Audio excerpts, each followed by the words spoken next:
The Seminole Headlines, 93.3 Real Talk Radio and Warchant TV. Great to be with you as always. There's Ira. There's Corey. I'm Jeff. Hello, people. How are you?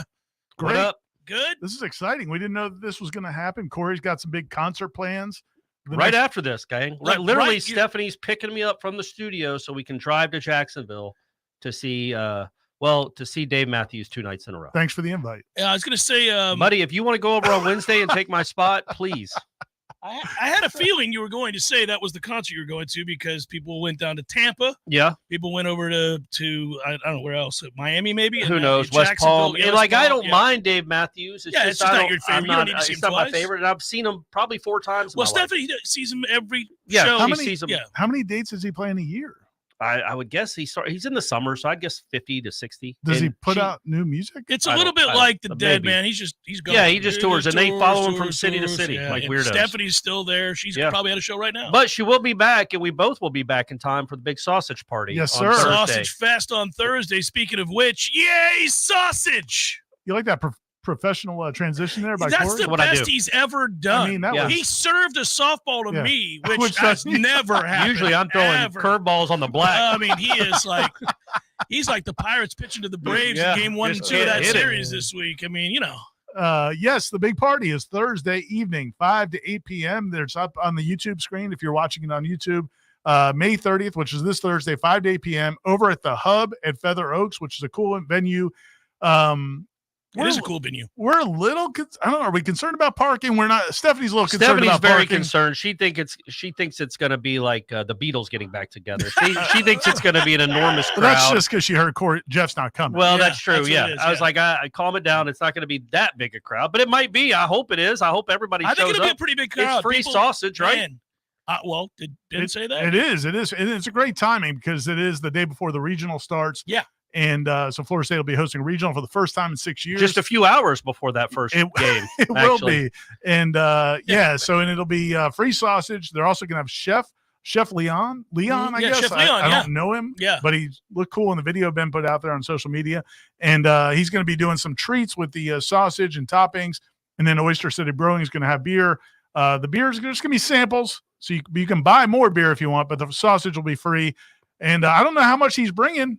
Because I don't know, there's going to be a lot of people there. The crowd could be anywhere from 30 to 300. Who knows? Well, I mean, when we have had headline get-togethers in the past, it's been pretty good. It's been pretty heady. There's been a lot of people there. So, and this is a good venue. Load up the sausage, but maybe he got someone that was BOGO.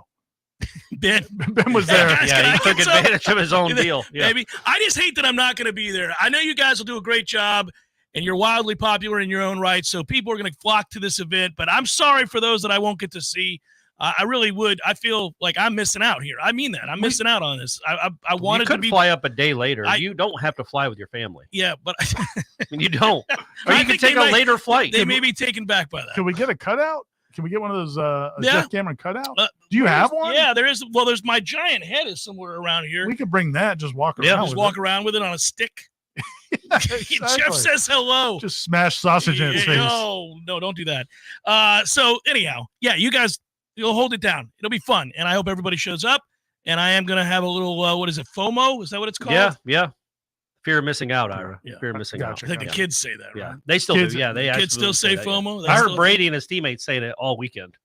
Just FOMO. Sounds like you had a great weekend. Yeah. They wanted to be anywhere else but on the field, apparently. Hey, by the way, we should make mention. Florida State's hosting a regional. How about that? Yeah, we did make mention, but now officially we can talk about it. What a season, man. Ran out of pitching. We knew that was going to happen. That's what will happen in the postseason, too. At some point, they'll run out of pitching. That'll be that. But it's been a great year. It is weird that, I think after that Clemson series, we thought they were done. Like, we didn't think they had any chance of getting a top 8 seed. Correct. Yeah, I didn't either. I didn't think there was enough good wins out there to go get. Exactly. But I guess you look at the total body of work and the fact that they were consistent from start to finish. Link mentioned that yesterday. I thought he's mentioned a couple times already. The importance of those midweek games, like they kind of get underplayed. Some programs don't believe in caring about them, like the one in Gainesville. They just lose midweek games. Well, they lose a lot of games, period. It's a miracle they made the tournament, let alone be a 3 seed. They did. But Link, I think he thinks that was a big part of it, and he put a lot into those midweek games trying to win them because, again, at the end of the day, your record is very good overall because you didn't have just a bunch of random losses. And it's not like they were throwing out good starting pitching in those midweek games, but they did take him seriously. They did. It was good to see. And he didn't do it like 11 would when he 11 took every game seriously, but he would use the same relievers over and over, even against Stetson on a Tuesday. And I shouldn't dismiss Stetson, but I'm saying that's what he would do. Link would use different guys throughout the weeks and still ended up getting those dubs. Did he say 9 different guys have saves this year? I think that's right. Yeah, well, they don't have a bona fide closer. That makes sense. Yeah, wow. It's interesting. Probably not the best sign, I don't think. No, maybe. But it's not a terrible sign. Yeah, guys you got guys finish that have a game. Outs. Yeah, and apparently, if it's a save situation, they're close games. Yeah. Admittedly, he said that to me before the first pitch of the first game when we had him on. I had him on the show, and he said, "Look, we don't really have a closer. We're going to play it by ear. We'll just see. We're not real sure." He knew that before they even played a game. Yeah. So that's kind of look. At the end of the day, they were so god-awful a year ago that it's almost impossible to suggest that any of us, in every way. Every single facet of baseball, they were bad. There's just no way that anybody thought, and we thought they'd be better. We thought they might make the tournament, but I don't think we thought that they would be an upper-crust ACC team. It's a deep league this year. It's a very good league this year, and yet they were one of the upper echelon of the ACC. Yeah. And I don't think that we thought they'd win 40-plus games, so good on them. Yeah, no, it's a hell of a year. Yeah. And now, I mean, I don't know. It feels like gravy. I mean, I'm not putting everything into this postseason as if they got to do this or got to do that in order for it to be a stamp on a great season. I think the season speaks for itself. I don't think this team's good enough to win the College World Series. They are offensively. What has changed though in college baseball to where, I don't know, man, until 5, 8, 10 years ago, if you were the number 1 seed, if you were a top 8 seed, and you were the number 1 seed in your regional, it felt like it was just going to happen. You were going to cruise through that regional. Now it doesn't feel like that, but I don't know that that's unique to Florida State. It feels like college baseball now is those 4, like we talked about the 1-4 matchup. You used to throw out your 3 sometimes. Yeah, you would throw out anybody that. Well, now you're facing a team that already beat you once as a 4, and the only game you beat them this year was 1-0. Yeah, so it's not like you've dominated this crew that's coming in as a 4 seed. So yeah, it's parity, man. It all goes back to travel ball. In the beauty of travel ball, I'll never speak negatively about travel ball. It promotes parity throughout the country. I do think it is fascinating. I mean, somewhere along the way, about 5 years ago, or 4 years ago, we started seeing more and more of this where these seeds would get knocked off. It was not a shocking, like it used to be where if that happened, you were, oh my, did you see the 4 seed lost at home? You know, you'd be shocked. Now nobody will be shocked. I mean, Georgia Tech could beat Georgia in your regional, right? That wouldn't surprise anybody. You go through every one of them. You can see Florida could win their Oklahoma regional. State. Yeah, they could easily beat Oklahoma State. Imagine if you had told those Tennessee fans a few years ago that Link Jarrett and Notre Dame were going to come in and win a super regional in their. I mean, it would have been inconceivable. Well, even that same Tennessee team needed like a walk-off grand slam in the first game to beat Wright State. With 2 outs in the ninth. The kid hit a walk-off, their number 1 pick, hit a walk-off grand slam to win that game. It's statistically one of the best teams of in college baseball history. The only time I remember, it's to your point, the last time we saw something kind of stunning like that was when Michigan went in and beat Vandy when David Price was pitching for Vandy. And I remember Michigan upset them, and we were all, how's that even possible? Yeah. And Mike Miner was on that team. They had 2 top 5 picks on the mound. That made no sense. I remember being in shock that year. But now nobody would be shocked if any of these top 8 national seeds lose. So it's curious to me that leads to the discussion. I asked Link about it yesterday, and he, obviously wasn't going to say anything. But what do you do?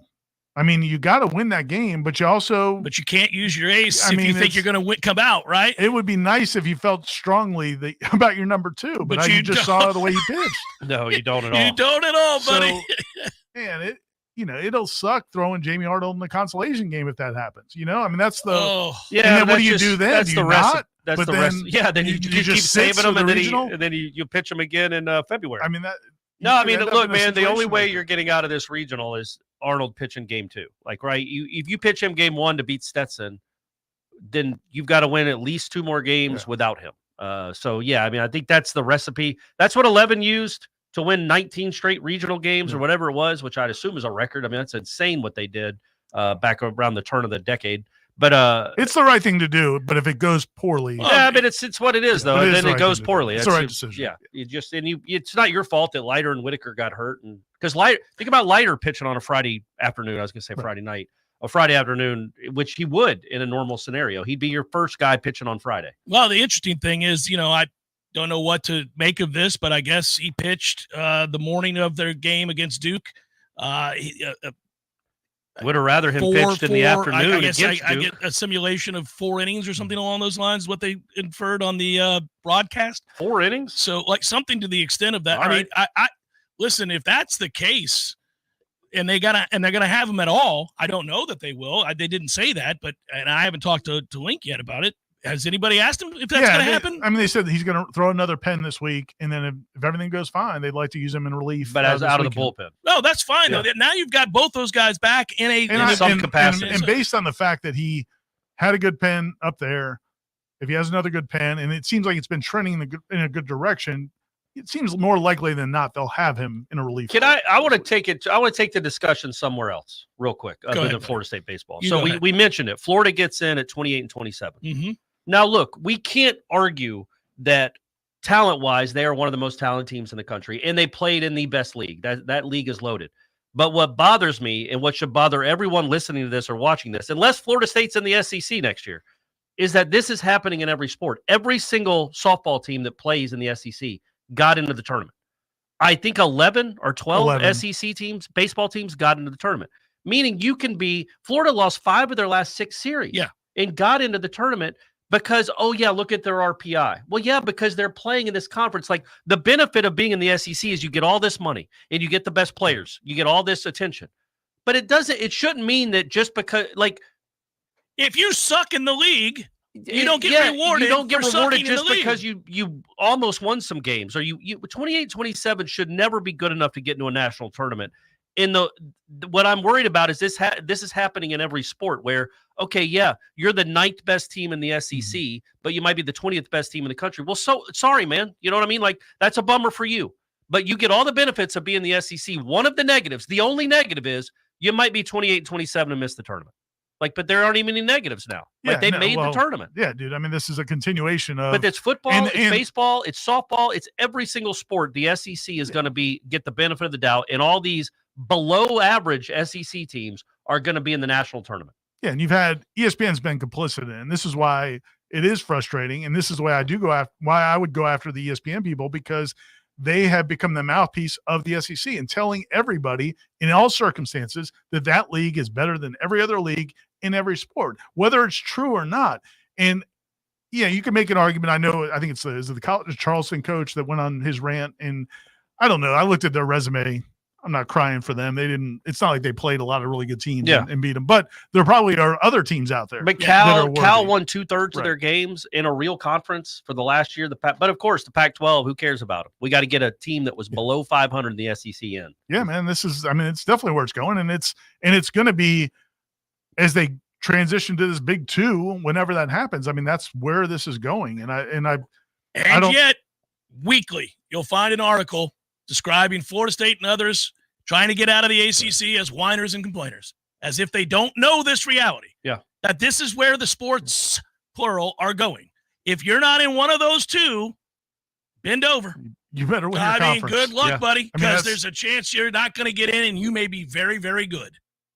And so I want to paint this in the football picture, paint this in that light, is that, we're going into a 12-team playoff. We all know, we've all been paying attention to college football for the last 15 years, ever since Mississippi State and Dak Prescott. So 10 years ago is when this really started. They're going to try to get 6 or 7 SEC teams in. They're going to try to get an 8-4 SEC team in over an 11-2 ACC team that loses in the championship game. Without question. They are going to try to do that, and they are going to do that. Well, they're going to have ESPN promoting it. Yeah, there will be no trying. They'll have ESPN promoted. But also, there will be years where I would be okay with that. There are going to be years where you look at somebody and their losses are 4 top 10 teams. But I mean, the benefit of getting to play in the SEC is that anytime you win a game, it's a huge win. And when you lost, it's a good loss. No other conferences have that. That's correct. So losses have to matter at some point. Otherwise, let it just be the SEC tournament. But that's where I think the only way there can be any accountability in this is from fans and media that's not affiliated with ESPN calling out their BS, because there's nothing in the industry that's going to stop it. No, like there's the money talks, clearly. And so the only way is for fans and media that are not affiliated with ESPN who maybe don't dream of one day working for ESPN calling them on their BS. Well, the thing is, people have, but you actually get made fun of and told that you're crazy. Yeah. Like, you've said something, I've said something, you've said something. Other people, not just Florida State associated people, have said, well, this seems ridiculous. I mean, 10 years ago, 8 years ago, 6 years ago, these were conversations that we were having. Right. All of us were like, well, they're going to side with the SEC on this.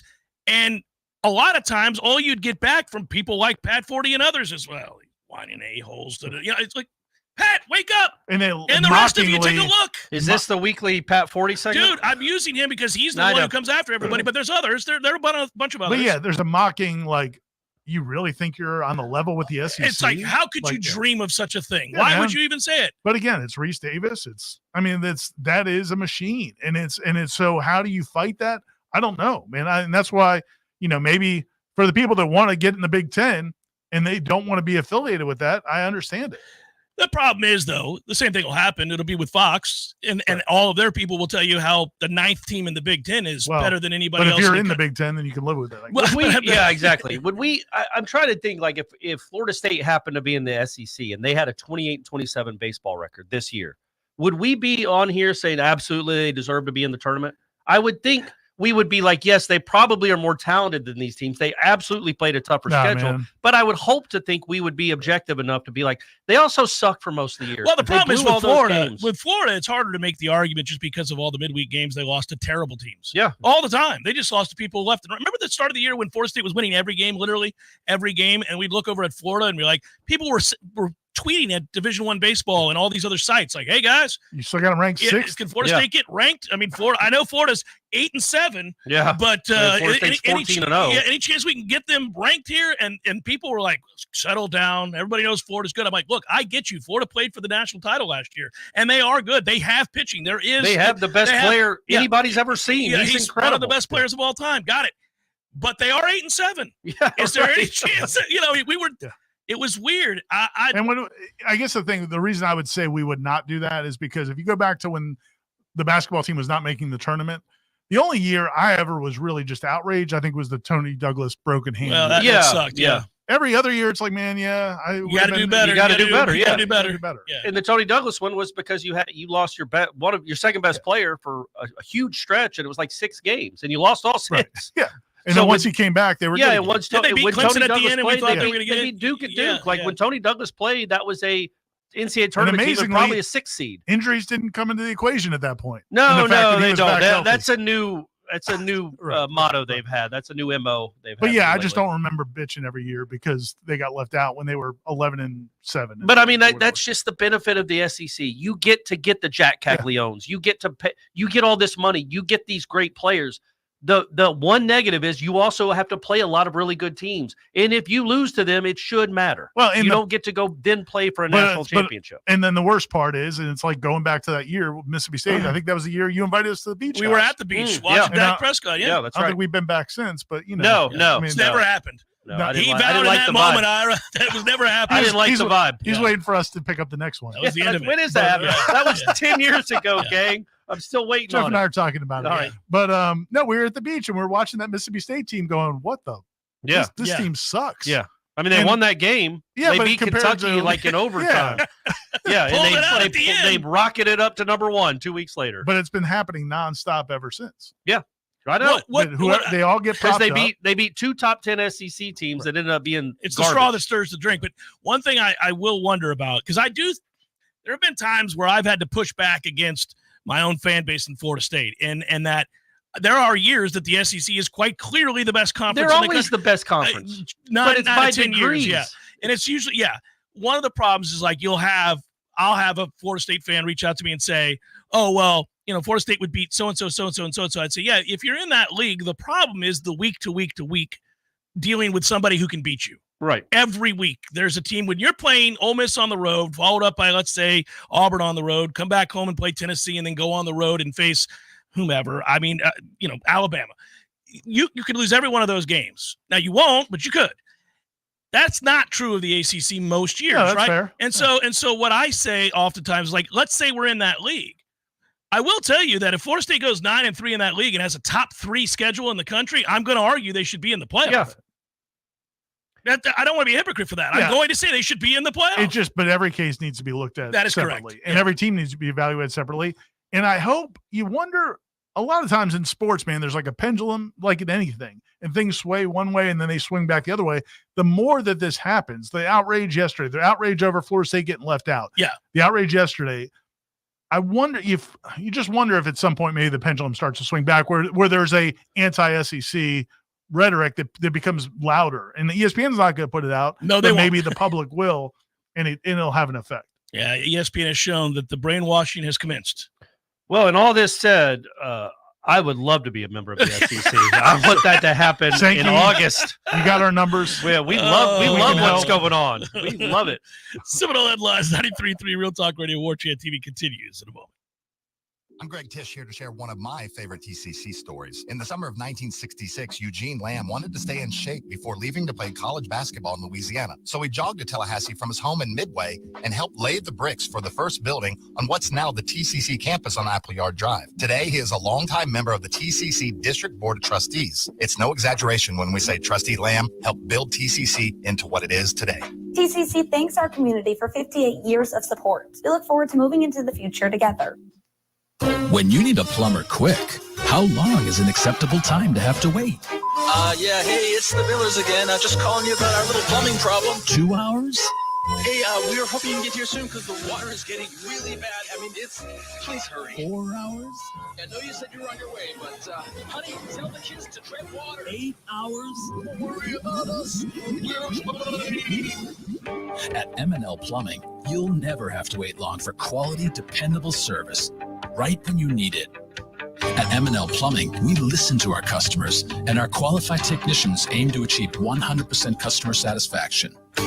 So the next time you need plumbing work or repairs, think of the name M&L Plumbing, your local plumbing experts, commercial or residential. Give us a call, 850-575-9393, or visit us online at mndlplumbing.com. M&L Plumbing, for all of your plumbing needs.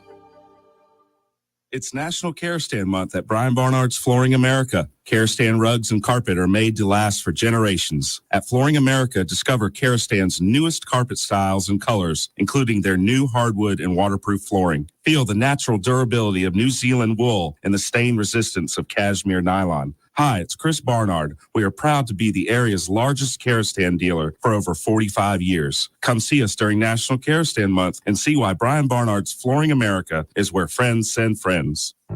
This is Shannon Young with Fairway Independent Mortgage Corporation. Investors, are you looking for a creative way to purchase your next rental property? Are you looking to get into the Airbnb space? If so, you need to know about DSCR loans. It stands for Debt Service Coverage Ratio. These are loans that do not require traditional income verification. As long as the proposed rent covers the mortgage payment on the subject property, that's the only income you need. If you're looking at investing and don't know if you can qualify, let's set up a plan to get your next income producing property and start putting you on a path to passive income. Give me a call at 954-369-6171. And don't forget, every fellow Nole that we close a loan for, I will personally make a donation of $250 to the Battle's End. It's Shannon Young at 954-369-6171. Equal housing limit, NMLS number 373030. I'm Jimmy Facek with Facek Brooks Law Offices, and we believe you. Now, what does that mean?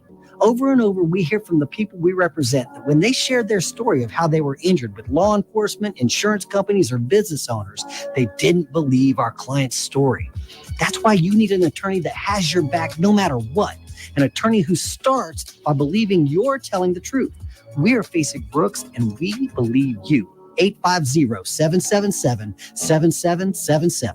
Life is stressful. Dinner shouldn't be. That motto is why Register Sausage has been doing business in the Florida Panhandle and Lower Alabama for over 75 years. A proud sponsor of Seminole Headlines, Register Sausage always provides the best Southern smoked sausage to over 140 grocery stores and restaurants throughout the Southeast. Headliners have discovered the Register's difference. You can too. To find a store that carries Registers near you or to buy directly, head to registermeats.com. That's registermeats.com. Register Sausage. Yay, sausage! Seminole Headlines returns now. Head to YouTube and search for Warchant TV today to catch the show live or on demand. Now, here's Jeff Cameron, Ira Schofel, and Corey Clark.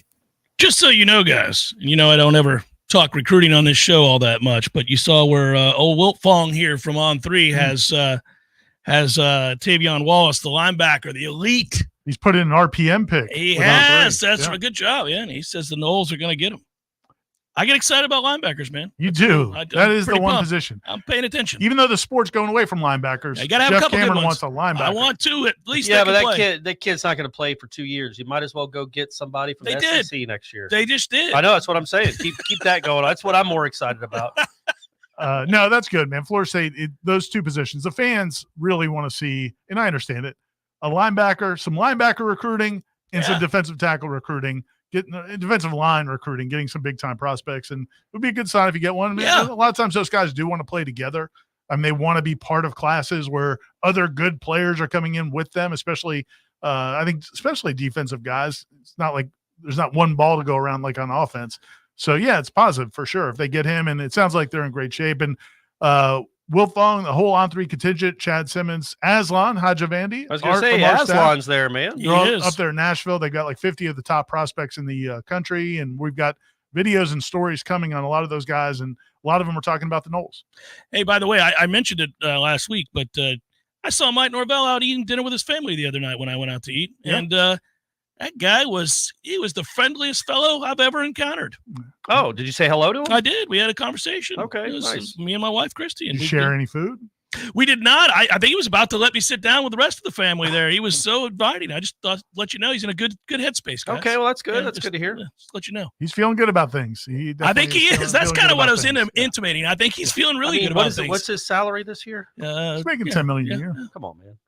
How weird would it be if he was just like unapproachable and miserable? Yeah. I don't. I mean, I know that happens. Jimbo made a lot of money. But I mean, can come on, fathom man. somebody making $6 or $7 million. Who'd be like that?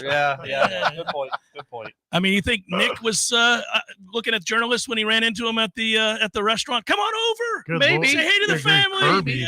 Kirby's more Saban than Saban was. Yeah, that press conference again, man. The day before that Orange Bowl and that press conference, the whole week I was just thinking, man, how excited is Georgia going to be at this game? Then you go to that press conference and Kirby looks like he wants to stab Norvell in the throat and beat them by 70. And sure enough, that's what. No, it was 60. Well. Was it I 70? think he wanted to beat him by 70. Yeah, he was disappointed. Florida State didn't let him. Disappointed. Yeah.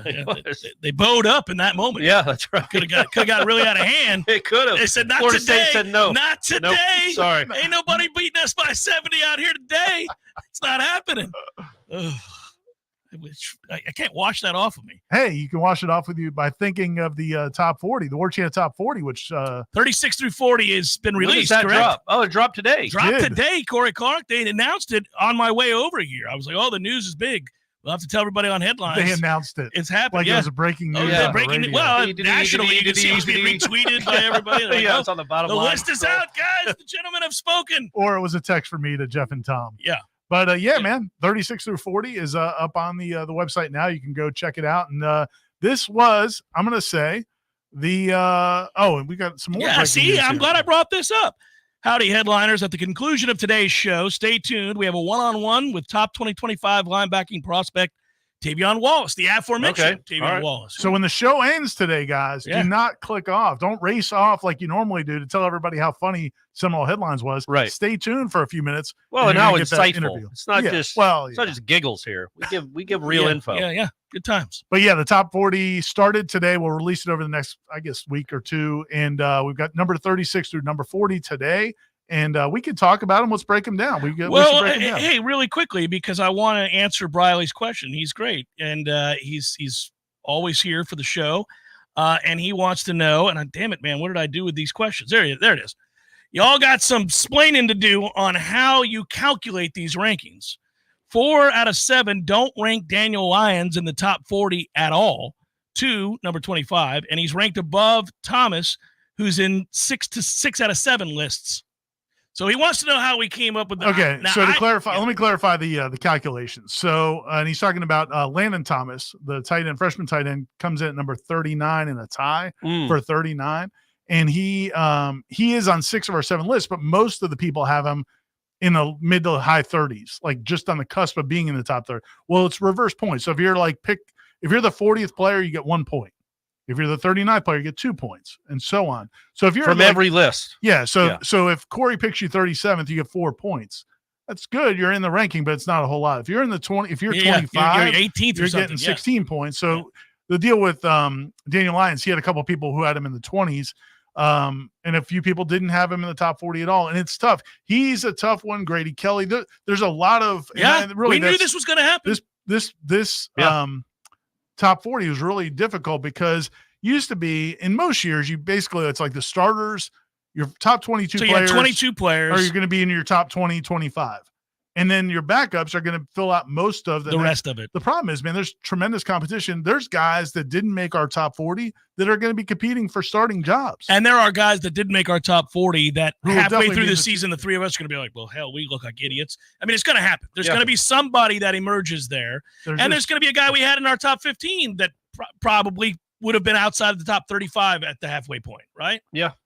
Yeah, I mean, that's competition that's raising the bar. Yeah, and so when you look at in this segment of 36 to 40, you've got Daniel Lyons and two guys that are close to each other, Daniel Lyons and Grady Kelly.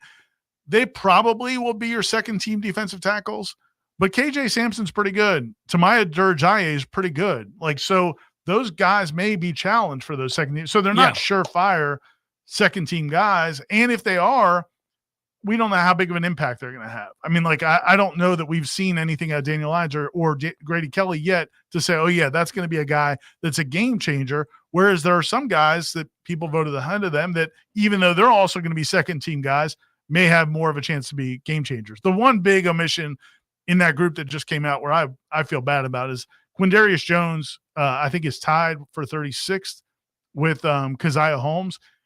And I don't think I have Quindarius on my list, which is an oversight. I should have had Quindarius in my top 40. Yeah. Come on, man. Well, you just didn't take it serious, Ira, and it came back to bite you in the ass. I did, but it's just like there's so many guys. It goes to that point that there are so many guys that were kind of jostling between 30 to 40. And I knew I left like 10 guys off I would like to have had in the top 40. We should do a top 80 next year. We should have done just a top 80. 50. And there's only 5 guys left off the list. Quindarius Jones is tough because, I mean, he's probably going to be your number 3 corner. Yeah, but I don't think it's a problem. He's good, man. But yeah, no. But I guess when I ended up leaving him off, I thought to myself, there's a lot of other guys that I think could play there. You know, it's like they have so many good corners. It wouldn't be the end of the world if he wasn't available. Where there are other positions where, man, you it would be the end of the world. It could be a big problem if you lost him. I wrestled because there were guys that I thought you very much could have interchanged between 28 and 40. Like there were guys like I could have him in the top 30. I could have him off the list. Right. The competition's that stiff in this area. And I knew that when I began to look at, and I haven't looked at everybody's list yet, but I knew once this came out, we'd start looking at each other's lists. And I know there's going to be a moment where you're like, why would you have him at 29? I've got him at 11. Or why would you have him not on your list? I've got him at 27th on mine. That's going to happen to all of us. And we knew it going in. That is a testament to the talent level. It's a good problem. It's a really good problem. Because this was 3 so years easy. ago, it was all the same. We knew who was on everybody's list, and half of them didn't belong. Half of them shouldn't have been there. Right. But we had to pick somebody. Travis J was like 18 on those lists. He was back-to-back years, I feel he like. was listed every year. I think and this isn't to slam Corey. It just happened to be the one I pulled up. But one year you had him 6th, I think. And I may have had him that high too. I saw that you had him that high. I mean, it was just we thought he was going to be a breakout player. We've all had egg on our face with a player. And also, we've all gotten it right on a player. How do we describe it? The 40 most impactful player. Right. So my thought was, if he's any good, that's going to be a huge impact. But he didn't quite get there. So God bless you, Travis. So I don't even think he played. He might not even been played that year. By the way, I'm sorry, our last interruption. It has been voted on by the people in the chat the last 2 times we've had this discussion that in perpetuity, Travis J is number 41. He should be. He should be for all time.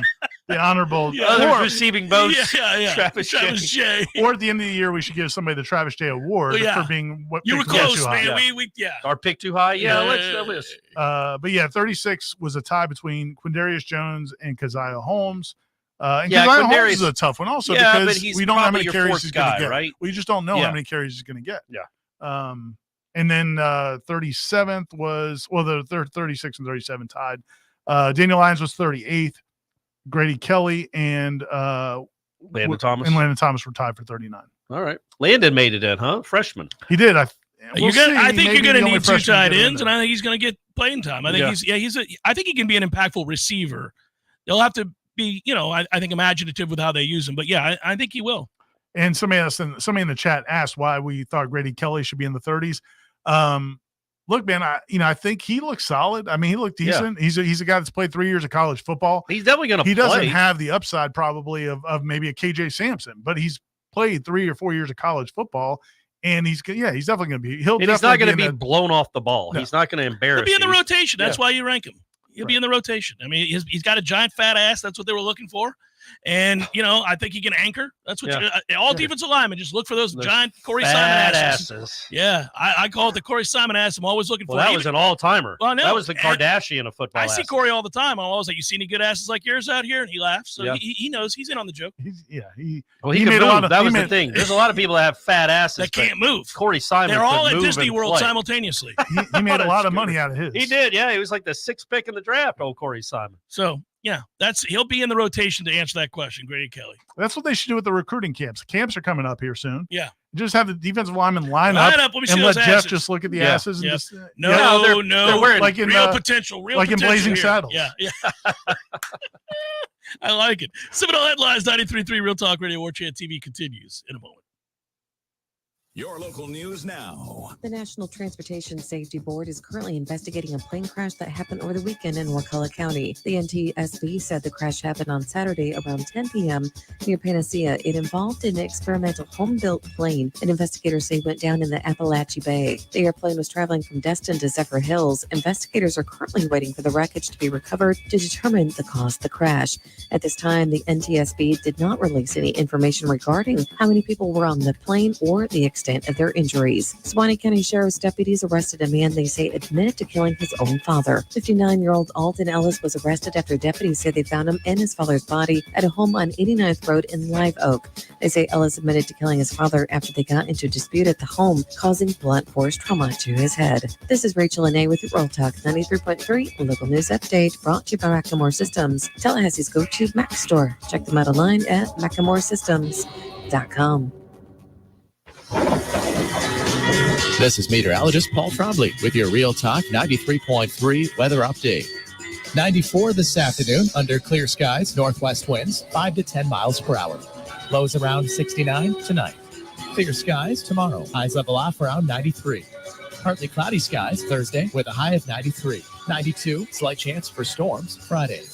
This report is brought to you by the Lawn Johns. For all your landscaping and lawn care needs, visit thelawnjohns.com.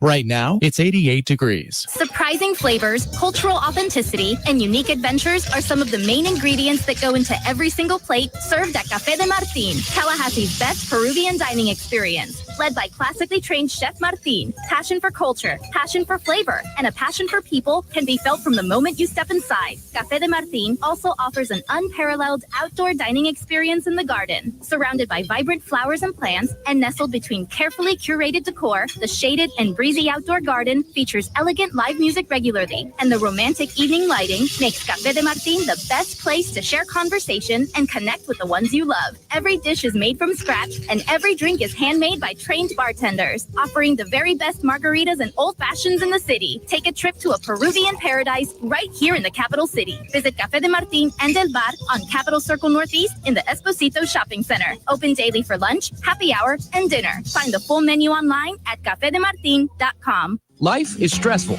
Dinner shouldn't be. That motto is why Register Sausage has been doing business in the Florida Panhandle and Lower Alabama for over 75 years. A proud sponsor of Seminole Headlines, Register Sausage always provides the best Southern smoked sausage to over 140 grocery stores and restaurants throughout the Southeast. Headliners have discovered the Register's difference. You can too. To find a store that carries Registers near you or to buy directly, head to registermeats.com. That's registermeats.com. Register Sausage. Yay, sausage! Seminole Headlines returns now. Head to YouTube and search for Warchant TV today to catch the show live or on demand. Now, here's Jeff Cameron, Ira Schofel, and Corey Clark.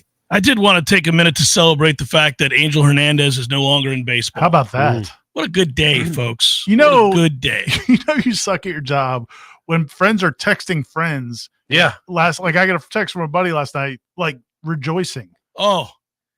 I when I saw that news, I was there it is. It's ridiculous he did it for 30 years or whatever. 62 years old, and he sucked for most of his life. Yep, he did. What do you think it took? Like some of these announcers the former players just completely killing. Well, him? and then the social media with the strike zones. And see how he's he could be cut. He could be taken to task, and there's visual evidence on a loop. By the way, if and when ESPN, especially their satellite operations for these college baseball games and softball games, if they ever introduce the strike zone, they shouldn't do it. They better not do it. There will be they won't have college umpires anymore. I don't understand what a college softball strike zone is. I have no idea. Sometimes it could be at your ankles, or it could be at your chest. I have no idea. And there are college baseball games in which I'm going. I'm not softball sure. Completely. We're in the other box over here. Yeah, we're in the other box over here. I can't hit that with an oar. I mean, what are we doing?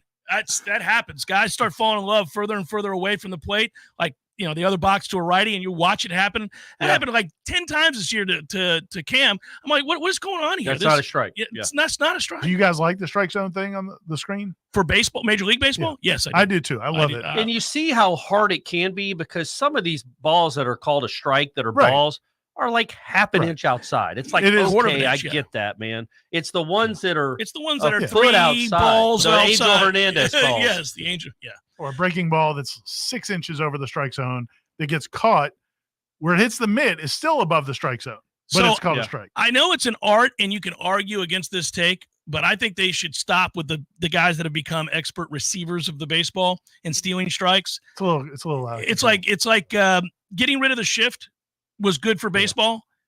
Let's stop with the nonsense. You've got catchers now who will take a ball that is a good 2.5 balls outside and make that a strike. Well, they're eventually going to have the robotic strike zone. Let's go. They have that in minor league. Did you know that you can challenge strike calls? Yeah, I knew leagues? they were 10 or. I think they'll start doing that, which is cool. I'd still like to have umpires back there to call I think a they strike. still will. I think they still will. They'll have for other things that happen on plays a baseball at the field. plate and whatnot. It's just so egregious, and again, like you sound like a whiner, and this goes back to you've always been really good about not getting into officiating, but. Man, the what happened in the Orioles game yesterday, day before. Win? Yeah, but situation where did y'all lose y'all's best player for the year? Where they call a ball a strike, they call a strike a ball, and then the next pitch goes for a 3-run homer. Yeah, you're like, that's so frustrating, man. That should have been. I texted Ira over the weekend about the need that they have an umpiring problem in Major League Baseball, and I texted him about the fact, and yes, I was watching your game when it happened. You saw it. The White Sox. That's incredible. Yeah. But I didn't even care. I mean, I think the Orioles probably still would have won. It doesn't matter. But you watching that, you're like, man, you cannot end a game like that. That is insane. Yeah. You have to go so far out of your way to call that interference. Yeah, you are making yourself the game. Like you're becoming the judge of this game as opposed to just watching. That is nuts. Yeah. Not quite as bad as it was you guys against the Phillies, was it? What was the Cardinals that year?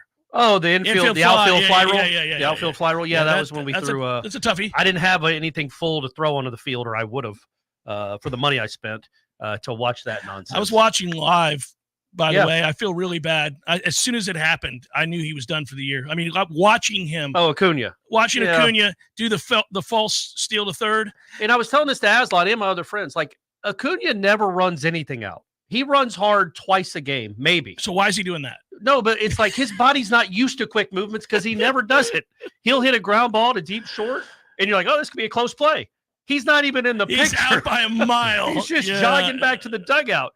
And I was like, man, so maybe he knows better than most. Like, anytime I really exert myself, there's a chance one of these ligaments is going to pop. Yeah, but he stole 70 bases last year. He had to exert himself at some point. Right. And then it's like this year, he's like, I'm throttling it down. I can't do this. I've had enough of this. So that was a real bummer, man. When he's playing well, he's really it could be a great omen. The last time he was out for the year, there you go. You went on to win it. Soler and Jock Peterson. Meanwhile, my man wins the MVP last year for me because I ended up betting on it before the season began. Stayed healthy the whole year, won the MVP. Nice cash ticket there, and you guys don't do a thing. You do nothing. Won a game. They won a game in the playoffs. In the postseason. That's a nice regular season. It was a great regular season. That's all I care about. You got a lot of great regular seasons. It's the memories along the way, gang. That's but I'm saying, so then when he got hurt, you win it all. Here you go. Yeah, no excuses. Seems unlikely. It does. It really does, especially with Strider being hurt too. But whatever, man. It's still fun. They're still a decent team, and I have no expectations this year. Especially now that the MVP. You don't watch when they're good, so this ought to be fun for you. True. You watch the whole year. Bother. Yeah. You can watch the whole thing now. Yeah, umpiring is tough, and it's tough at every level. But the college softball, I don't get it. The only thing that's uniform about college softball umpiring is the way they call strikes. They always stand up and do the fist, which is weird. Why they don't have that in baseball? In baseball, you can get after punch. it. You can give them some guns. Oh, I like it. But not in softball. It's like you just got to do this every time. That will be the part, if they ever do go to robot umpires, that I will miss. Some guys have awesome.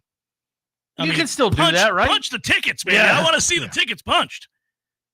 I like anybody who has a real flair for the dramatic, like the raising of the arm as soon as they realize it's a strike. The only thing I hate is the dramatic pause, where it's like, Oh, "Come yeah, on, don't do man, tell us something." Yeah. We don't know what to do. Yeah, and then and announcers the hate it batter, too. The batter's taking off his stuff, going He's to already first. You have no Or he's idea. walking back to the dugout. Or he's walking back to the dugout. You heard strike three, I but assume nobody that else was did. a strike. You heard. It's some of the Angel Hernandez highlights that are on Twitter today. For those of you that aren't baseball fans, go watch those because people have put them on a loop. 30 years worth of Angel Hernandez greatness. It's hilarious. Do you think if social media had been around, and this is going old school, folks, I apologize, for the Eric Gregg game in the playoffs, would he have been fired that day? Like in the middle of the game? No, they would have put a stop to it. They probably wouldn't do it in the somebody middle else of the behind game. here? But after the game, I don't know that he ever umpires again. Folks, go Google it. Go watch it. I would love to see. Were the announcers? No, man. Oh, no. That's what bothered me the most. They really is they're all like, that. oh, he's paying. Levon Hernandez is there. He's dialed in. The Braves have no answers for him. It's like it's a foot outside, man. The reason nobody felt sorry for the Braves is that nobody was better at it than Glavine and Maddox. Well, right. They lived on that. You guys would live out here in the A box. They would be dude. They didn't expand a few the balls zone off the plate, not a bat off the plate. No, they keep going. Well, they were really good at dotting, and they would get an umpire like him, and they'd be like, "Oh, we're going to live out here today." Yeah, and it was unhittable because their stuff was already there. Like but no, that was a special day. Unbelievable. And it's just it's just game 5 of a playoff series. 2-2. Kind of important. It's kind of a big one. But whatever. Levon Hernandez sets the all-time major league strikeout record. Yeah, he loved it. It is a good time though, especially with the RSN games. Like if you're watching the Orioles broadcast, they're like Jim Palmer is going to rip the umpires. Yeah. And like, but when we were growing up, that never happened. Like they would just ignore it. Well, the national ones. Skip Carey would. He was a cantankerous drunk. Yeah. And I loved him. I shouldn't have said it like that. He was a cantankerous man. You mean that in a positive way? But very positive. I loved him. He was my childhood. But yeah, they didn't care. But the national guys, that game in specific, because it was like a Fox game. Just all they talked about was how Levon Hernandez is putting on a show. This is Sandy Koufax-esque. It's like, man, look at these called third strikes. Lots of people would be getting a lot of Ks that day. Not just Levon Hernandez. Anybody who could throw it to the other batter's box. Anybody could throw it forward and paint the middle of the other batter's box. Well, I'm just glad that we get to enter, and I won't be here this weekend for it, so you guys will have to hold it down again. I know I couldn't have known at the time that I picked the vacation, but Corey's upset about the noon game. Oh, I'm absolutely. I think it's dumb. Well, you're barely getting out of bed at that time. Well, so not that. It's not that. Is it about that? Is it about the heat? Like, no, what it's has all you so triggered? Regardless. I think what it's. has you so I triggered? think it's. I think it's the fans. It's not thinking about the fans. It's no tailgating at all. It's the hottest part of the day in late May in Tallahassee. All because of what? Like Hauser at night and Hauser at noon are two completely different animals. Why would you do that to your fans who have been really good this year and supported this team to say, hey, awesome. We get a pick between 12 and 6. We're going to go with the noon game. Hope you can get off work. I know you can't tailgate and get lubed up, and I know you're going to sit in 107-degree heat, but it's better for my team, which is fine. I hope it works. And then Saturday night is the bigger deal anyway. If you get there, that's never happened before. Well, I was going to say two things what's never happened before? Them choosing the noon game. Florida State hosting a regional and playing the early game. That's never happened. Is that true? As long as I've been here, which is only 07. Did they play any postseason baseball before 07? They did. They played a lot of postseason. I didn't remember. I think they have played an early game before. Way back when I was doing PA, I remember they would choose the noon game. I don't think it wasn't frequent, but I think it has happened. Okay. But every time they've hosted a regional, since I've been really paying attention, it's always been the second game, which with good reason. Look around the country. I would guarantee most of them are playing the night game. One of the reasons Link mentioned was because, obviously, and you guys know, there sometimes are weather delays in a regional baseball tournament. This time of year? Yeah. And there's a more likely chance you get the game in the early game. And then if the late game is delayed, or if there's a delay in the first game, you end up starting the game at 9 o'clock at night or 10 o'clock. Or the game ends at 12:30, and there's also no environment either for that. And it affects your rest the next day. Whereas if you get it out of the way early. Now you got a big rest before the next evening. So Sure. I mean, I think it's a definitely a strategic decision by Link, and I think God, I keep picturing that Wichita State series. I almost died. Yeah. sitting in the stands in that series. The Ohio State almost win, died. the next year, the Oh, yeah. regional, that 37-6 game. Lord. Brady left before the first inning was over. He was 3 at the time, but his whole body was red. Well, what do you think is more important to winning a regional? Do you think the more important thing is the time, the rest, and the fact that you take yourself probably out of that delay and playing late and all that, or having a fan base for the first game? Like, What's better for Carson Dorsey? Because I don't care about I'm not saying I don't care about the fans. Link Jarrett's job is not to. Yeah, he's not worried about appeasing the fans. But his job is to create the best environment for his I don't team think his to job is to succeed. win. His job is to win. No, And but if I'm he saying thinks I it's think that better- helps. I think Carson Dorsey having 5,000 people standing up. That's one question. Yeah. But it's the balance of that versus I got to tell knowing you, you're going to get the game in and having more rest. But you don't know I that don't either. know. That's another thing. You don't know. No, I'm saying you don't know you're going to get the game in just because it starts at noon. Tallahassee still you got has a much better chance. Sure, yeah. I think it's going to be packed, and I think it's. I gonna be hope loud. so, You think it's man. gonna be packed at noon? I think it will be. That would be great. That'd be awesome. These Florida State fans have really hungered for this for a long It should time. be. And We're you could challenging tell you. Go there. early Get this there. year how much they were excited to be back and invested. You That all should place come. sucked All over of the you last should few come years. up to the press box and tell Corey he was wrong for doubting you that you would be there for a noon. Man, game. I would be. This is. I'm challenging him, Ira. This is Get him tough out love. there. This All is right. tough love, Clark. There you go. I just, some people do have to work on a Friday. They do. Yeah, they do. Yeah, but I mean, I think workers out there understand. Let's go. Come on, we all get state. Bosses, let's go. Let your people out. Let your people go. If they're Let your baseball people and they've been going to games all year, and you know they're baseball people, do the right thing. How Let does him go over to Dorsey? house. How does Dorsey handle 109-degree heat? Does he pitch well? Nobody handles 109-degree heat well. I mean, that's going to suck for everybody involved, and it always does this time of year. Yeah, ball's going to be flying though. Win the game. You got to be out there anyhow. Well, win the game. And what my point to Aslan on Wake Up was like the electric atmosphere, the real electric atmosphere. If you get there, is Saturday night. Saturday night, buddy, with Jamie Arnold, and that is a night game all day to tailgate. Yeah, and also it's a huge game. You win that game, your chances of going to Supers are exponentially higher. You got your best pitcher on the mound. That will be a great atmosphere. But if you lose the first game, you're pitching again at noon. That is a toughie. That's a tough turnaround. But what are you gonna do, man? You'd rather be in the situation you're in. You're here. It matters. If we want to bitch about the start times, And I will pat myself on Tallahassee, the back, honestly.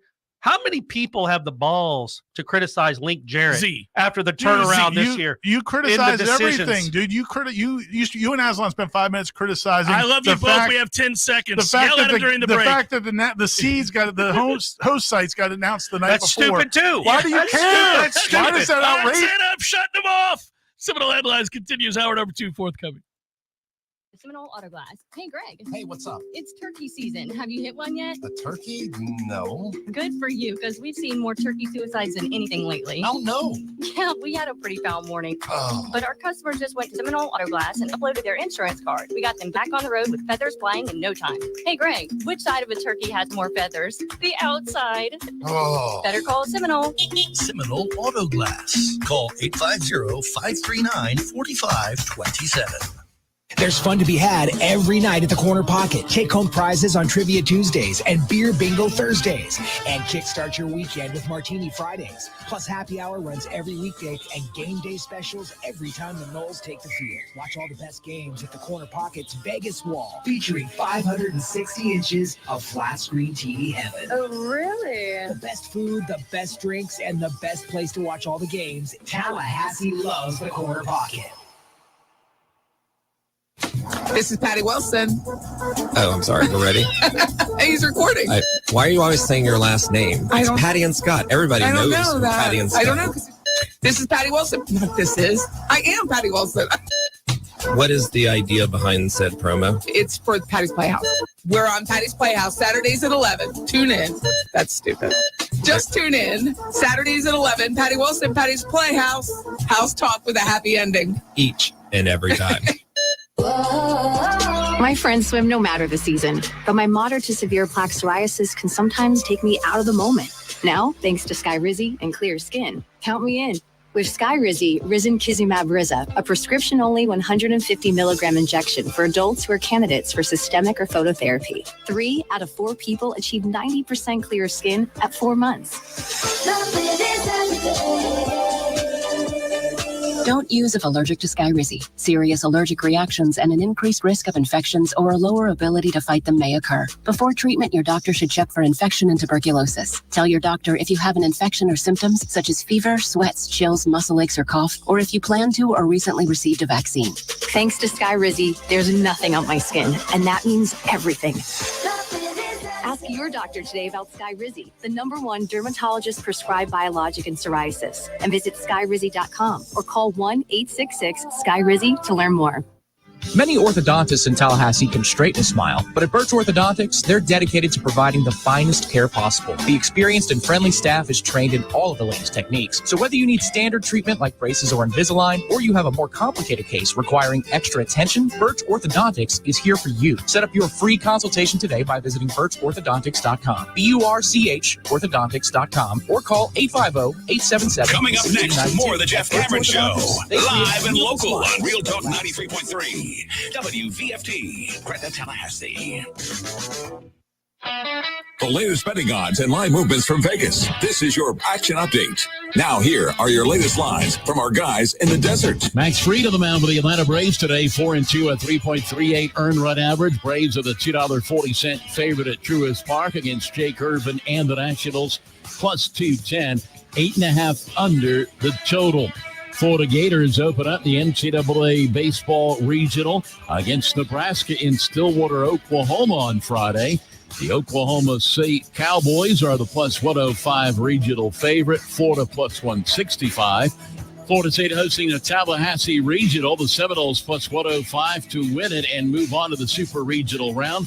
They open with Stetson on Friday. UCF and Alabama, the other 2 teams in the region. Promo code radio gets you 2 free months off your VSiN Pro subscription, VSIN.com/subscribe. For more sports betting news and information, go to VSIN.com. Mike Sonnet, Real Talk 93.3. I'm getting vaccinated with Prevnar 20, a Pfizer vaccine. So am I, because I'm at risk for pneumococcal pneumonia. If you're 19 or older with chronic conditions like asthma, diabetes, COPD, or heart disease, or are 65 or older, you are at increased risk for pneumococcal pneumonia. Ask your doctor or pharmacist about Prevnar 20, pneumococcal 20-valent conjugate vaccine. It can help protect you against pneumococcal pneumonia in just 1 dose.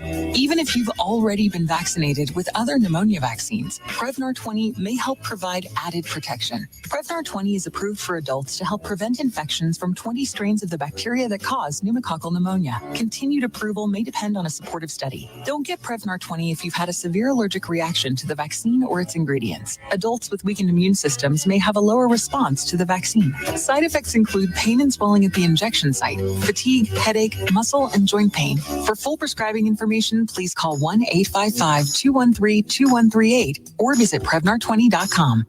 Feeling hungry but don't want to leave the house? Download the Foodies Takeout and Delivery app and earn points and rewards on every order while supporting local at the same time. Other food deliveries like DoorDash and Uber Eats are taking upwards of 20 to 30% directly out of our local restaurants' pockets, while Foodies does not. Keep money local and support your favorite local restaurants such as El Jalisco, Gordo's, Jerry's, Smitty's Tap House, and many more. Download the free app today and start earning your rewards instantly. Just search for Foodies Takeout and Delivery in any app store or order online at foodiestakeout.com.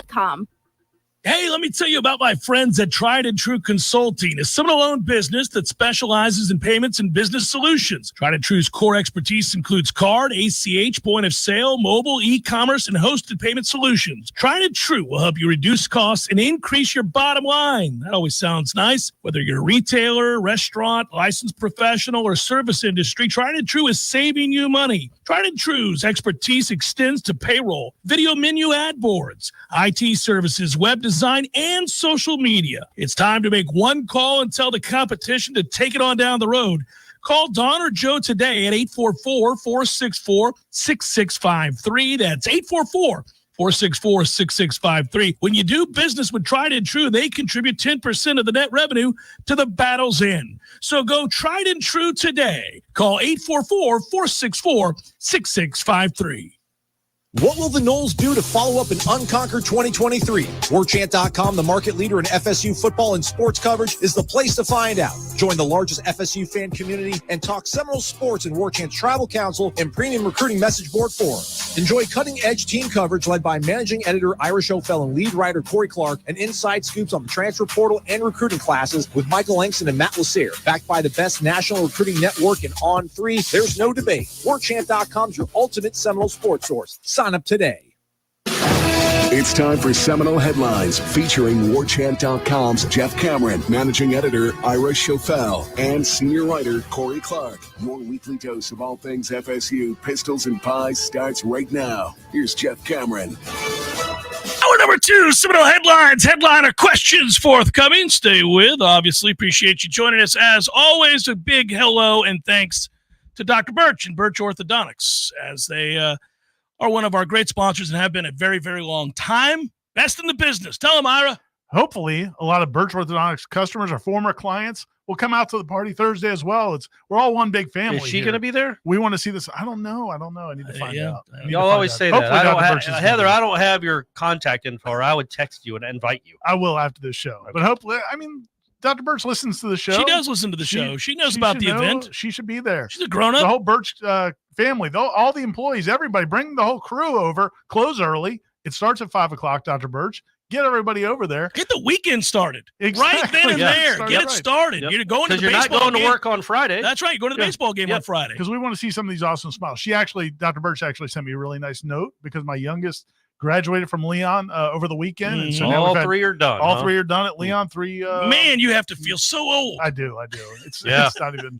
Yeah, you didn't have. It's not even making fun of me. I know. It's crazy. But it was a good run, Ira. But Dr. Birch has seen so many incredible patients come through the years, and that's got to be very rewarding for her. That's what she said to me was, it's awesome that she has seen my 3 kids grow up, just like yours and Stephanie. She's done it for the community. And that's what it is. That's what it's all about. Yeah. Bringing smiles to Tallahassee. If you want information. With beautiful teeth. No gnarly smile. These are beautiful smiles. If you want information, get a free consultation, go to birchorthodontics.com, BURCH orthodontics.com.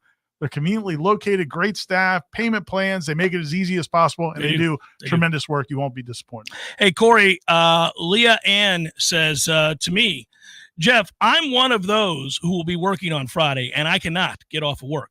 So it's not going to be packed because there are those like me who have to work sure. and agree with Corey, at least play the game at 4 o'clock because she works from 11 to 3. Yeah, that's not a choice, though. What are you going to do? You have to choose 12 or 6. Those are the 2 options. And look, man, I get it. And it's one game, and if you win it, it doesn't matter. It just, you lessen the impact of Hauser. And you lessen the impact of getting the home field if the fans don't show up. But you're right. Jeff thinks they're going to show up. If they show up, if it's a good, and also it shouldn't matter if there's 11 people there. And it's also Go win the game. Well, and they should show up though. Also, yes. It's the first time in 6 years. I would say this: That's there were years in the past where sometimes that first game was going to be an ass kicking. Didn't get a great crowd because you knew that game. It was a foregone conclusion that FSU was going to beat Mercer or whoever it was they played in that first game.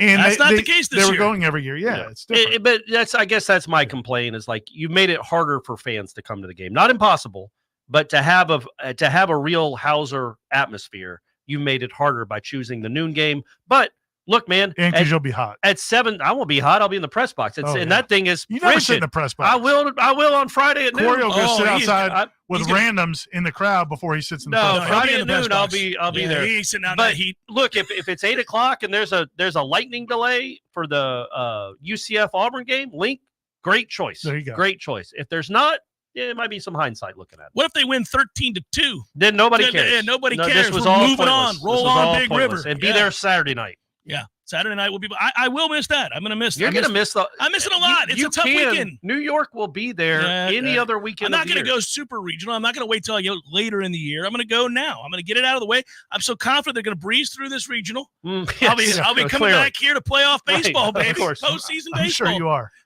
Thanks for looking out and telling us to post the prompt for questions last night. That was on the holiday. That was I don't need a reminder. Did you already have it up? No, but okay. I don't like to get them up before 11 o'clock anyway. You've trained them to not look before midnight. I've been doing this for a decade, Ira. I don't need reminders from Jeff. I'm looking to see if you posted anything. Okay, we got 11 questions. So there it is. I'm gonna Thank you, Facebook. We have beaten down the Facebook community. Yeah. Should we go to Snapchat? They're giving. Should we start posting Snapchat questions or? Hey, so help me out here. So this is an honest question, and it's an old man question, and I'm going to admit it right now. So about a year ago, I added Snapchat to the ledger. Okay, good. Now, the only reason I did, I've never posted a snap. Oh, okay. I've never posted a snap. I did it to spy on my kids to make sure they weren't doing anything. Hard to spy on them though, because those messages disappear. But I wanted to see, like, because I'll get a notice that they snapped something. Oh, so I'll okay. be like, oh, he snapped something. Let's see if this was appropriate. So I was really just parenting. That's all I was doing. Right. And I don't understand how Snapchat works at all. I've never posted a snap. But the other day, I went to check on them and see if they even called snaps. I don't know what they're called. I don't know either. I would assume they're called snaps. If they aren't, then we sound even older. Well, all I know is I don't like Snapchat. I can tell I hate it already. I'm like, I want to get this My kids call it Snip Snap. Oh, I hate it. It sucks. But that said, it's also like, it's shaky. There's a lot of shaky stuff on the Snapchat. No, you're talking about shaky stuff on social media? This is shocking. What's shaky on the Snapchat? You were alarmed. I was surprised. And somehow it's got me following people I never followed. Oh, this is a story you're trying to tell Christy. Yeah. No. You don't need it. This is a safe space, guys. Jeff. I'm telling you, I don't know. The headliners don't care. No. They know it's late and you get on your phone. Listen, if on Twitter you follow somebody, you have to hit follow. You Christy's have to hit the not button. even listening to this. Listen to me, defending damn it. it now. And doesn't then you do can anything. unfollow if they do something stupid. You're Right. like, well, this is insane. You just hit unfollow. Maybe you think her friends are listening, and then they're going to help back up your story. Oh man, I shouldn't have brought it up. You're Why right. don't you We get know off who's the not Snapchat? listening. Maybe, It's his wife. Maybe get off the Snapchat. I'm going to probably get off the Snapchat because I don't even know how to use it. But secondly, it has me, and I'm not even saying it Are has they me. all attractive women? No. There's just people I don't care about. There's this guy in like Tacoma who posts pictures of his dog. I don't know this guy. Never met him. I'm like, is this an alias? Is this one of my friends who moved out west and I don't know where he is? Who is this person that I'm now following that's picturing in Tacoma? And I got other people doing it. I'm like, who is this? And then there was one that was inappropriate. I was like, whoa, what's going on here? Yeah, it's a little weird. Jalen in the chat says, yes, Jeff, we call them snaps. Okay. And I think when he says we, he means people under our age. Like Yes. people. Well, that was me questioning it. Jeff was saying it right. It didn't sound great coming out of his mouth. Oh, no, Kevin. If I could follow Selma Hayek on Snapchat, I would not deny it, and I would be locked into every faux account she has. You name it. If it's got all the pictures fake of ones, half-naked Selma Hayek, I'm in there, and I don't care if my wife sees it. I'll tell her, look at that. Look at Selma. You'll screenshot it. Come here and look at this picture of Selma Hayek's ass. It's unbelievable. Yes. That's best snap ever. I'm not running from that. In fact, if there was Snap dedicated to only Selma Hayek, I would join that. Yeah. I'd be in on that. All right, let's ask some questions. You didn't offer up any help whatsoever, Ira. Sorry. I just want you to know. Appreciate it. Hello, fellas. This is from Lawrence. Hope this isn't a stupid question. Okay. When FSU gave up their I'm having a brain cramp, it's 5:30 a.m., gave up their grant of rights. He wrote that out. Oh, all right. He wrote that Stream of out. consciousness. Yeah. That is weird to write that out. To write that out. But he also was doing this at 5:30 in the morning. So. No, I get it. Was it mandatory to join the ACC? How does that work? I'm assuming they will have to do the same thing when they have to move to the next conference. I hope you boys have a great weekend. Yay, sausage. All right, Lawrence. I can give you a real quick history lesson. Go ahead. So, the grant of rights is something that kind of came about in the last couple decades. And basically what happened was the league was not very stable, partly because Florida State was talking to other conferences. This is over 10, 15 years ago. And the way the ACC sold it to ESPN and sold it to the schools was the ACC said ESPN won't sign a new deal with us. Unified front. Unless all these schools commit to being part of the conference for 15 years at the time. Now it's like 30 years. But the question now becomes whether or not that was really true. Like FSU's alleging that ESPN didn't give that ultimatum, that the ACC came up with it on their own. But basically, yeah, that's the thing. It became the ACC was telling FSU, if we don't sign a grant of rights, then ESPN won't extend our contract and they won't give us a TV network. So that's why they had to do it. It's not generally like something you have to do to be in a conference, but it's kind of gone that way because so all the Big Ten and SEC schools have Got them too. They obviously now, not till 2036, but they got but just not as long.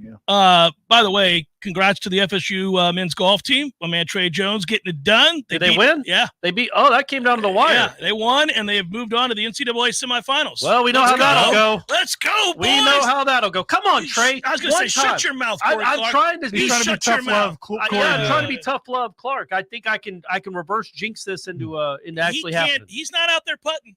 No, My man is not doing anything. They got to hit shots. Hey, 11 wasn't out there throwing those home run balls either. So that's a great run, man. They've had a great run. They were in the semis last year, right? Yeah, and they blew it to Florida. Like they're really close right now. Here it comes. So, come on now. But I'm getting nervous for them. I think they play again today, right? The semis are probably today, and then the championship is tomorrow. So they got a chance to get to the finals. And today. the kid had a chance to win the individual yesterday, right? Yeah, last night. Yeah. So I'm going to get caught up afterwards, but we just want to make right, man. That's cool. So they're in the Final Four for the second straight year. I mean, they are legitimately one of. That's why.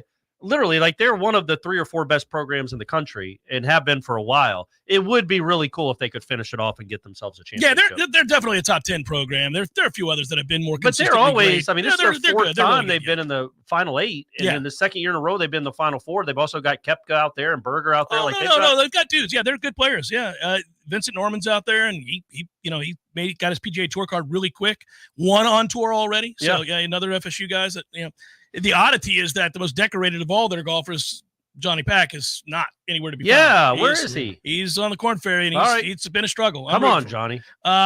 Chris writes, good day, gentlemen. I know recruiting is not really your guys' cup of tea. What? But I have been curious for a while why center is not a recruited position out of high school.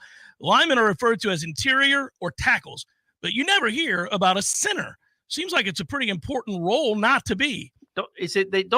Did Maurice Smith play center in high school? Do they usually turn linemen into centers? Is that how they view the position? Yeah, it's not. I don't know that I don't think a lot of high schools maybe put their best player at center. Maybe so. A lot of these guys were tackles that they turn into centers, or guards that they turn into centers. Well, the specialization of any offensive line position, it's so weird in high school. Like I mean, I remember playing with a kid that went on to play center in college. He never once played center in high school.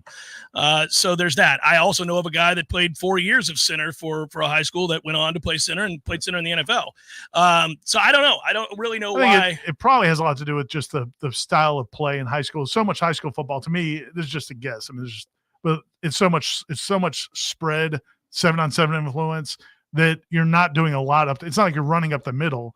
A lot of it is just to the edges. So a lot of times their best linemen end up playing tackle, but then they move inside. Like these guys that Florida State's looking at guys to play center in these classes. They're recruiting them as centers, but they didn't play center in high school. Yeah. So it's they've got the feed for it. And it's not that they're not recruiting centers. They are, but those kids don't play center in high school for whatever reason. Brad writes, after listening to Jeff's segment last Monday about brand-on-brand matchups and that the SEC and the Big Ten will eventually play one another, do you think there are issues with too many high-profile games diluting TV viewership?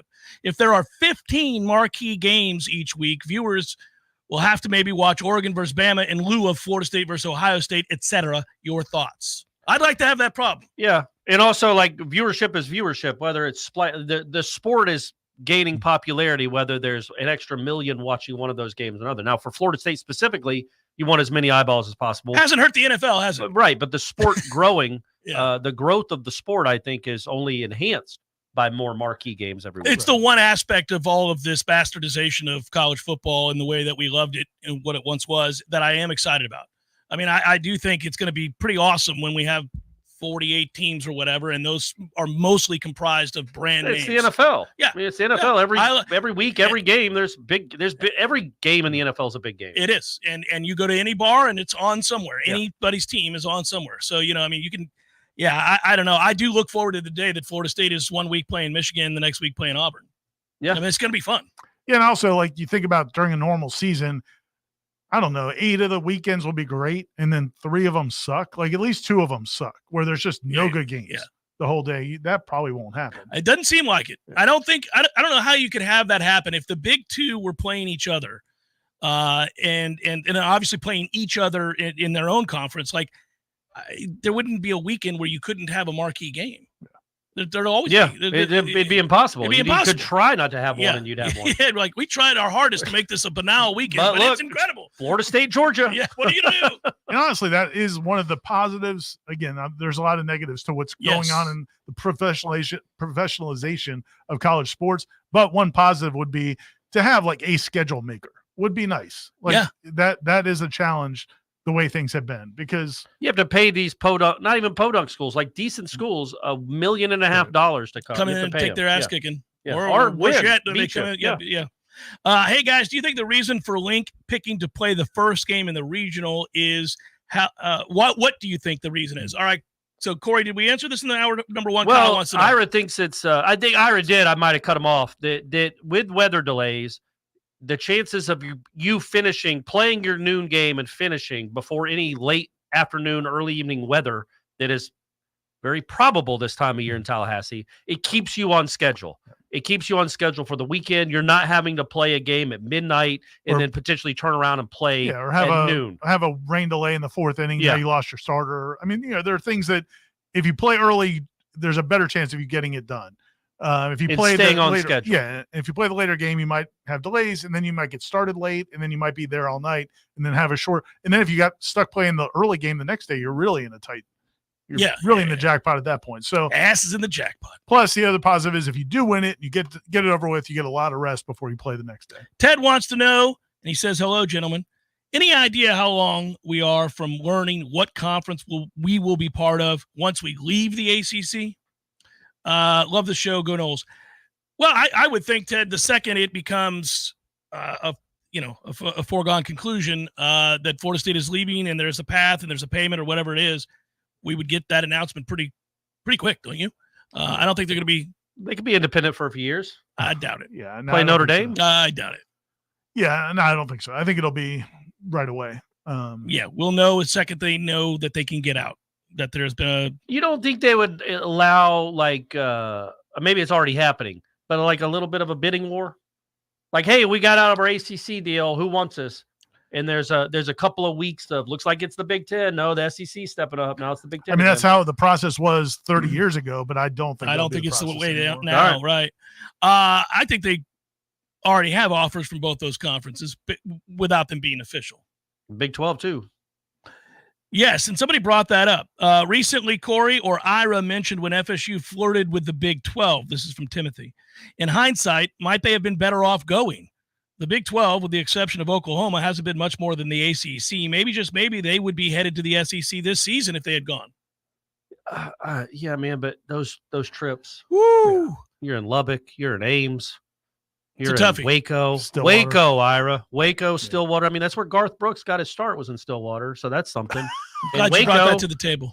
Waco, another great guitarist, Koresh. Mm-hmm. He played the guitar. Like many that went on to have. Toby Keith was a big Oklahoma State guy. Yeah, that's. Oh, is he? He's Oklahoma, isn't he? Is he Oklahoma State?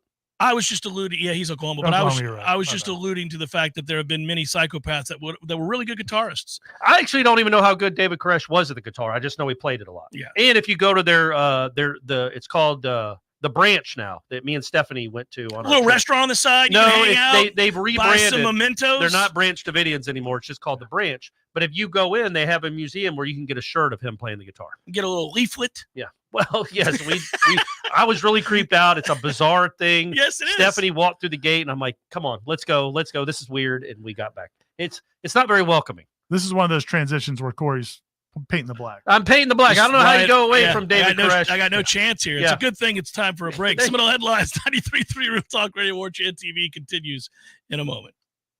Siri, tell me a joke. I once stayed up all night wondering where the sun went, and then it dawned on me. All jokes aside, the trained professionals at Mac & More Systems are serious about Apple products. For all your Mac repairs, call Mac & More Systems at 894-3622. 894-3622. It's National Care Stand Month at Brian Barnard's Flooring America. Care Stand rugs and carpet are made to last for generations. At Flooring America, discover Care Stand's newest carpet styles and colors, including their new hardwood and waterproof flooring. Feel the natural durability of New Zealand wool and the stain resistance of cashmere nylon. Hi, it's Chris Barnard. We are proud to be the area's largest care stand dealer for over 45 years. Come see us during National Care Stand Month and see why Brian Barnard's Flooring America is where friends send friends.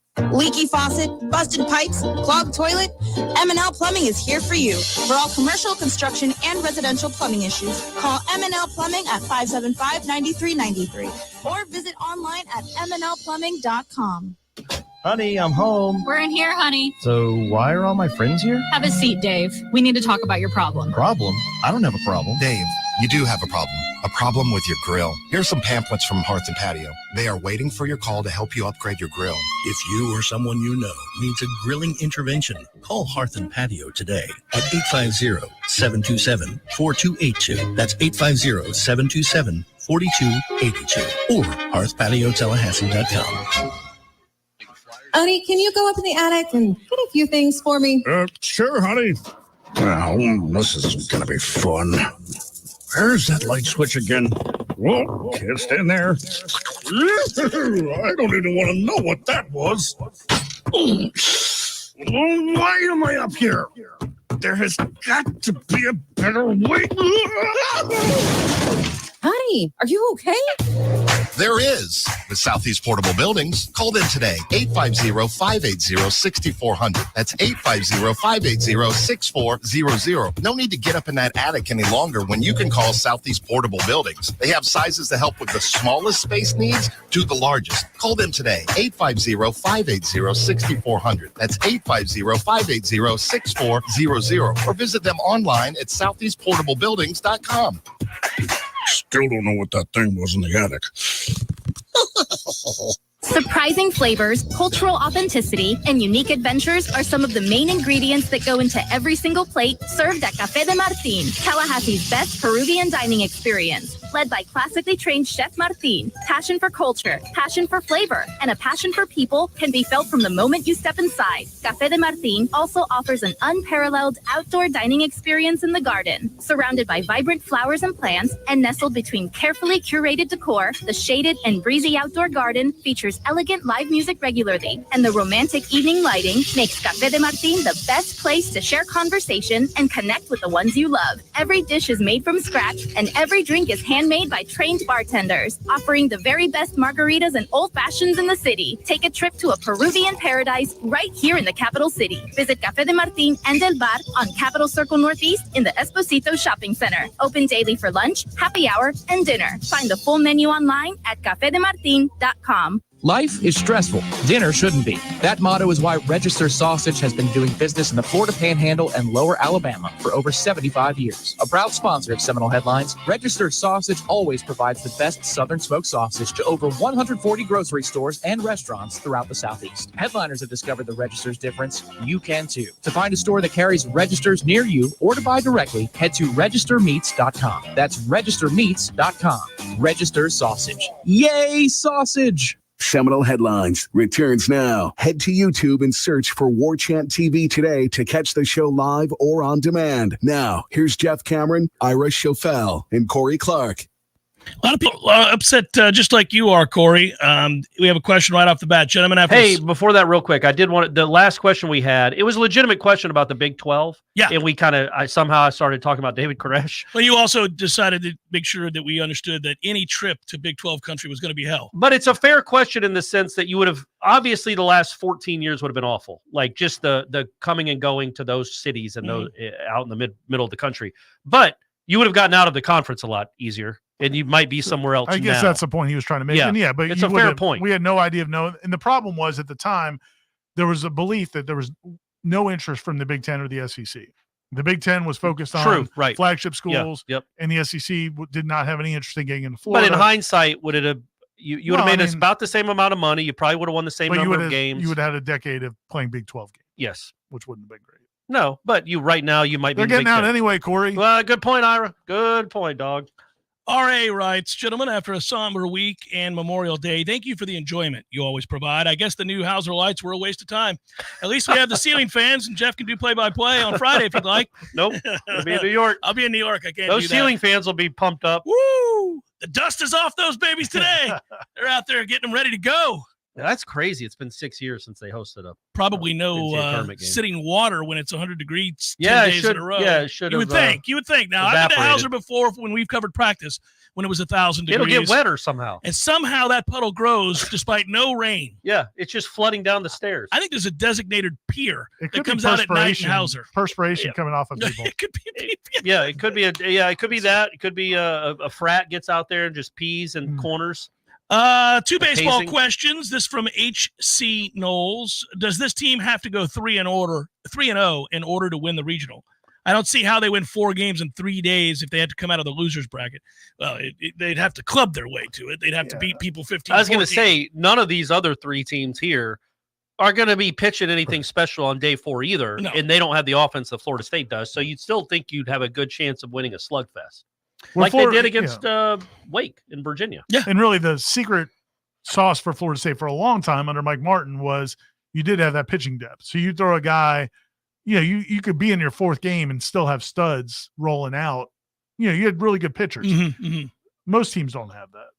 No. So, you're going to be able to hit. I would think. I'd be very uncomfortable if they lose this game. This first game, it's going to be a tough. It's going to be a tough slog. Tough road. Yeah. Look, I don't think they're good enough to take anybody for granted just because of the lack of pitching. I think, if you're not throwing Arnold, you can lose to anybody. Yeah. That's pretty much it. That's all we're saying. So any one of these games that he's not, and then I don't know how he responds, but surely he knows. Like I kind of have to win. Yeah.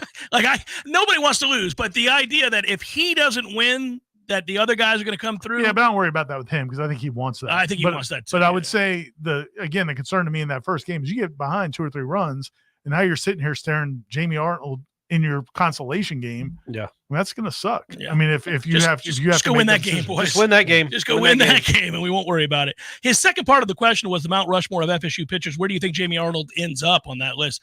Oh, good Lord. Well, we'd have to go way back to like Richie Lewis and Paul Wilson and all these guys. Jonathan Johnson, and start incorporating them into this discussion. Gil Martin was great for 2 of his 3 years. And if you base it on like guys who go on to the pros and have great careers, I mean, you could go on and on and on. I mean, Randy Choate. I mean, he pitched for 20 years in the majors. Mike Loynd. Like Golden Spikes winner. If you just want to go in this last decade or so, they've had a lot of. I mean, Luke Weaver has been really good. Messick was good. Parker Messick, Brandon Lebrand was good. Yeah, Drew Parrish. Yeah, there's a lot. I think he has a chance. I think to be better than all the ones we just named recently, like the ones from the last decade. But yeah, it's 1 year, and we've seen it happen. Like there's been guys that have been really good for a year, and then Drew Parrish wasn't as good. After he gave up that bomb after the 3-hour rain delay, he wasn't nearly as good the second year. I don't see that happening with Jamie Arnold, but you never know. I mean, you just never know with pitchers. This has been a great year. List. He was actually really good in the limited innings he pitched. This has been a great year for Jamie Arnold. This has been about as dominant a season as we've seen in a long time. Considering what college baseball offenses are doing to everyone. Yeah. Curtis wants to know, why will FSU be able to run the ball and win first down more consistently this year versus last year? TJ Ferguson and Richie Leonard. You're expecting an upgrade at guard is what you're saying. I am. Yeah. And that's reasonable. Yeah. That's my answer to the question. It's a legit answer to the question. Yeah. No, I think that's a big part of it. And then I think the theory is maybe you're healthy at the other spots as well. Healthier at the other spots. Yeah. Darius starting at left tackle, healthy. And then you've got those 2 guards that you've added to the mix. Maurice is good. Maurice is always good when he plays. I don't know how. He's ravaged by injury all the time, but he's just technically sound. He's good. You got one weakness. It's right tackle right now. We'll see. But I think they'll be pretty good along the front, and I think they're going to be massive inside. The thing about the 2 guards is that they're not just huge. They've got good feet. They can move. So FSU likes to get their guards out to pull. I wasn't as sold on TJ Ferguson as everybody else in the spring, so we'll see. But they have other options too. Keandre Johnson and Armella. Keandre Jones, right? Keandre Jones. And also I think DJ third and 2. Oh yeah, you got a guy that you can barrel up the middle and get you 3 or 4 yards. Jordan Travis, as great as he was not a guy that was going to run a lot on third down to get you a first down. He didn't have to. They were good. Noel Dad says, Noel Dad Gaming says, kind of a random observation, but I'd like to shout out the Noles groundskeepers. I've never seen the fields at Hauser and Doak look so good, and I've been going to games for 30 plus years. A doff of the cap, as Jeff likes to say. Has it occurred to you? No, but now that he says it, yeah. Has it occurred to you? I'm not. I mean, I put right behind uniform watching is my grounds watching. And a lot, because I'm just saying a lot of people do pay. I don't pay a ton of attention to Man, but as much your yard is immaculate. Oh, you are yeah, a guy that No, you I like cutting my own grass. You but I don't care actually about admire. I mean, you appreciate a well-shorn lawn. Oh, of course. Yeah. Who doesn't? Yeah. Who doesn't? Jerry writes, good afternoon, gentlemen. Do you think that we can play in the Natty this year?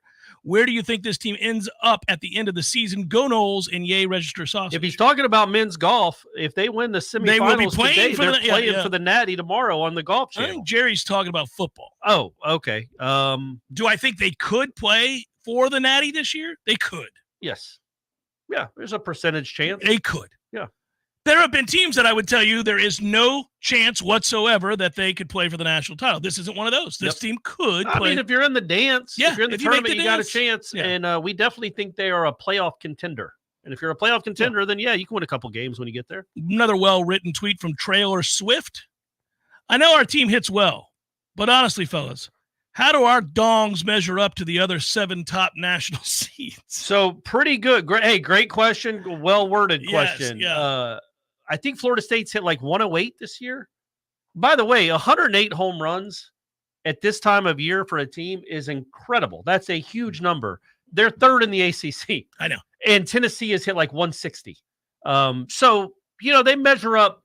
They measure up pretty well. They had a lot of doubles too. They're just a good hitting team. This team hits, man. It's I mean, not a there's lot of balance in there. It's not a lot of 20 homer guys. I think Tibbs is the only one that has 20. Mhm. But a lot of guys between, let's say, 10 7 and and 18, 17. right? Yeah. Yeah. They got guys. The only position that doesn't hit homers is catcher. They just don't do it. What's But up, everybody else y'all? does. I think we've got a pretty winnable regional this weekend. This is from Walker. And hey, we didn't get red hot LSU like UNC, so it could always be worse. Yeah. If we make it to the Supers, I'll see you boys next weekend. Nice. All right, I'll be Walker. in Hoover, Alabama at a much more important baseball tournament. Boy, that's a big 15U. Yeah. National, not even a national. I don't even know what it is. Some 15U tournament in Hoover, Alabama. 5-star Noel writes in and says, guys, unless I missed it, which QB are the 3 of you? So he wants us to play the QB game again. Okay, I'll be DJ. I'm DJ. I'm actually still Jameis. I'm going to be. I'm going to ride Jameis. I'm so Clint. You're be on the Clint, bench for you can be Cleveland? Coker. Yeah. So we won national championships. Yeah. No, I'll be Brock Glenn. That's fine. Yeah, not as wide open a competition as it was. Yeah, it's not as year. fun to do it this year. I'll be one of the walk-ons. Real quick, AK Dog says Parker Messick was pretty dominant. Yes, he was. I wasn't saying that he wasn't. I'm just saying Jamie Arnold's numbers, I think, compare favorably to anybody. Especially when you that's look been at what pitching he's the game. In the ACC, these teams that he's pitched against are battering and bruising everyone. And then he'll go out there and give up 1 run in 7 innings. Like Strike out Clemson. 12. Yeah, he just who did he pitch against in the ACC tournament? They got 1 run off him. That was it, Virginia, right? Yeah. I mean, Virginia is one of the They're best good, hitting teams yeah. in the country, and they had 1 run off him in 6 innings, 7 innings, maybe 2. What about Benincasa? Ooh, Benincasa. Oh, Yeah. I'm reaching Good deep, And guys. You like that? he had the Public Enemy walkout song too, Which was Remember that awesome. when he was Yeah, a closer. yeah. That they could use a Benny. Benincasa They closer. could use a Benny. Benincasa. Benny. Yeah. 11 called him Benny. Yeah. All right. This one's specifically to you. And Great. when you see the question, you'll know why he asked it. And this is why I like the question. Because All right. it's Corey, you'll like it too. Okay. And I think this is why Is the this guy asked Facebook? it. This is Twitter. Oh, all right, of course. It's at the essence of the debate from a week ago. Okay. You ready? Sure. J-Lo writes, 1 kick for your life, Janikowski or Aguayo? See, man, Oh, there it's it is. nonsense. No, it's not nonsense. I get it Answer it. because now, of course, I would say Janikowski. Well, you would. But in 2014, I'm never picking anybody over that kid. We're having the debate last week. Yeah, we yeah. have all of the evidence before us. Yeah. All of it. But the debate was who was the better college kicker. I thought. And I deferred in that moment, Yeah, yeah. said, I know what the numbers say. But I'm telling you, Janikowski's the guy you want kicking for your team. Not in 2014. Just saying it. Not in 13 and 14. That guy was as good as I've ever seen. He was incredible. And He in was incredible. 2014, It they all wasn't- mattered. And it because they wasn't like they were all makes. They were dead center. Like Well, right, that too. he was- Yeah, he was a They would have been machine. good in the There's XFL no- or the Arena League. I have no pushback on his greatness. I just always felt like if you needed a kick for your life, it's Janikowski. It's all tainted by what happened with the Bucks. Cojones on It's Janikowski. what happened with the Bucks, man. That's what. Well, and I first guessed it. You know what's great also about Aguayo that I brought up at the time? This was 10 years ago now. After the Kelvin Benjamin touchdown, they're kicking to the miracle team of all miracle teams, and there's still 14 seconds left. And he kicks that ball into the dead corner of the – like, if he kicks it out of bounds, all of a sudden you're like, oh, God, they got the ball to 35. Yeah. He kicks it in the dead corner 3 yards deep. He comes out, and it gets out to, like, the 11. It's an unbelievable kickoff. Like, that guy was nails at Florida State right up until Georgia Tech blocked the kick, and he looked like he did trying to make that tackle, and it's like that just sapped all the life out of that kid. That's the tackle that worst. Get his legs out. It was tough. We're not shaming kickers for the tackle. He was a good athlete, man. He's not just a kicker. I bet he's embarrassed by that effort. I'm doing it. I'm blaming Jimbo. Do better, man. Got to have better athletes out there, Jimbo. You got to tackle somebody. Yeah. Well, Chris writes, I'm afraid we're going to play nice with ESPN in Ireland because Mike will want to eliminate distractions. While I understand that, I think it's really important for the fan base for Mike to give voice to our anger when faced with the people responsible for the deed. How do you all see it? I agree. I tend to agree too. I think Mike needs to be firm. I mean, unwavering right there with Herb Street when we have this conversation, whenever it happens. Doesn't have to be mean. It doesn't have to be confrontational in terms of crossing a line. But I think you have to lay bare what was cost us and cost, most importantly, his teams and his players. I'd like to see it. I'm not convinced it's going to happen, but I'd love to see it. I'm not, just because no coaches do it. They all suck up to ESPN. It would be no coach has ever been on the wrong end of something like this. No coach has ever been through anything even remotely close to that, like being undefeated and just being kind of talked off out of contention. So this is unprecedented. But yeah, I do think there's also like the Saturday of the game. You don't want everybody to be talking about how you just went off on Kirk Herbstreit.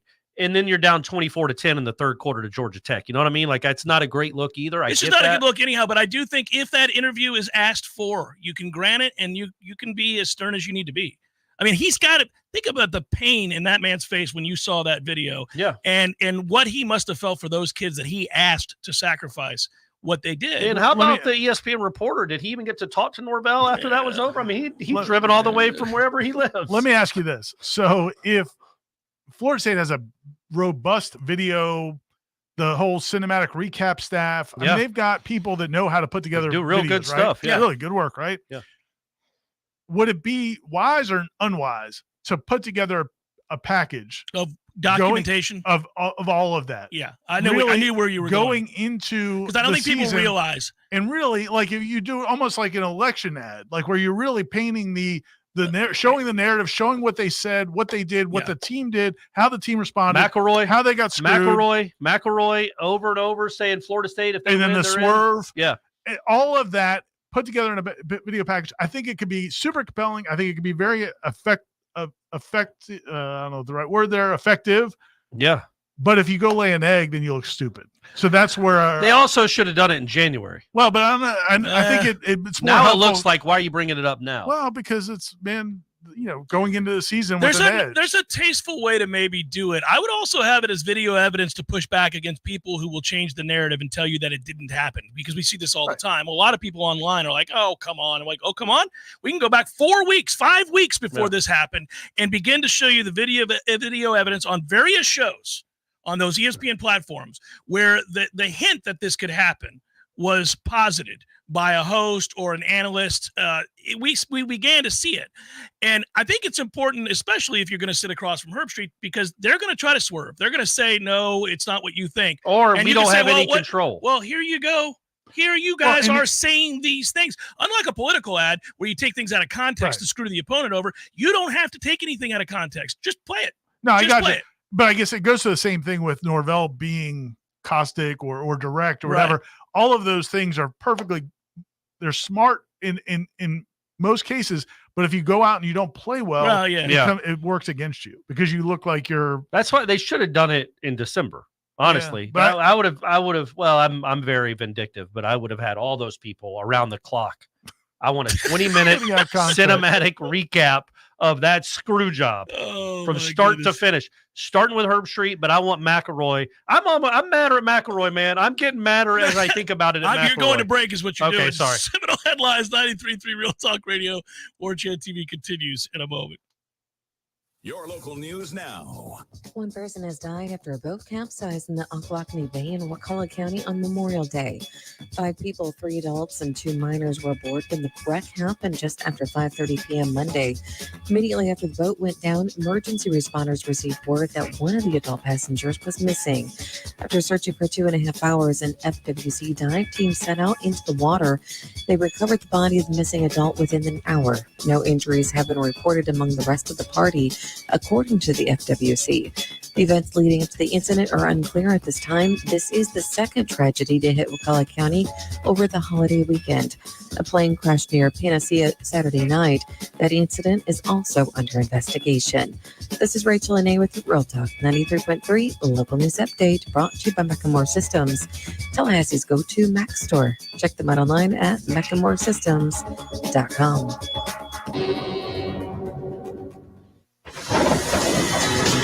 This is meteorologist Paul Trombley with your Real Talk 93.3 weather update.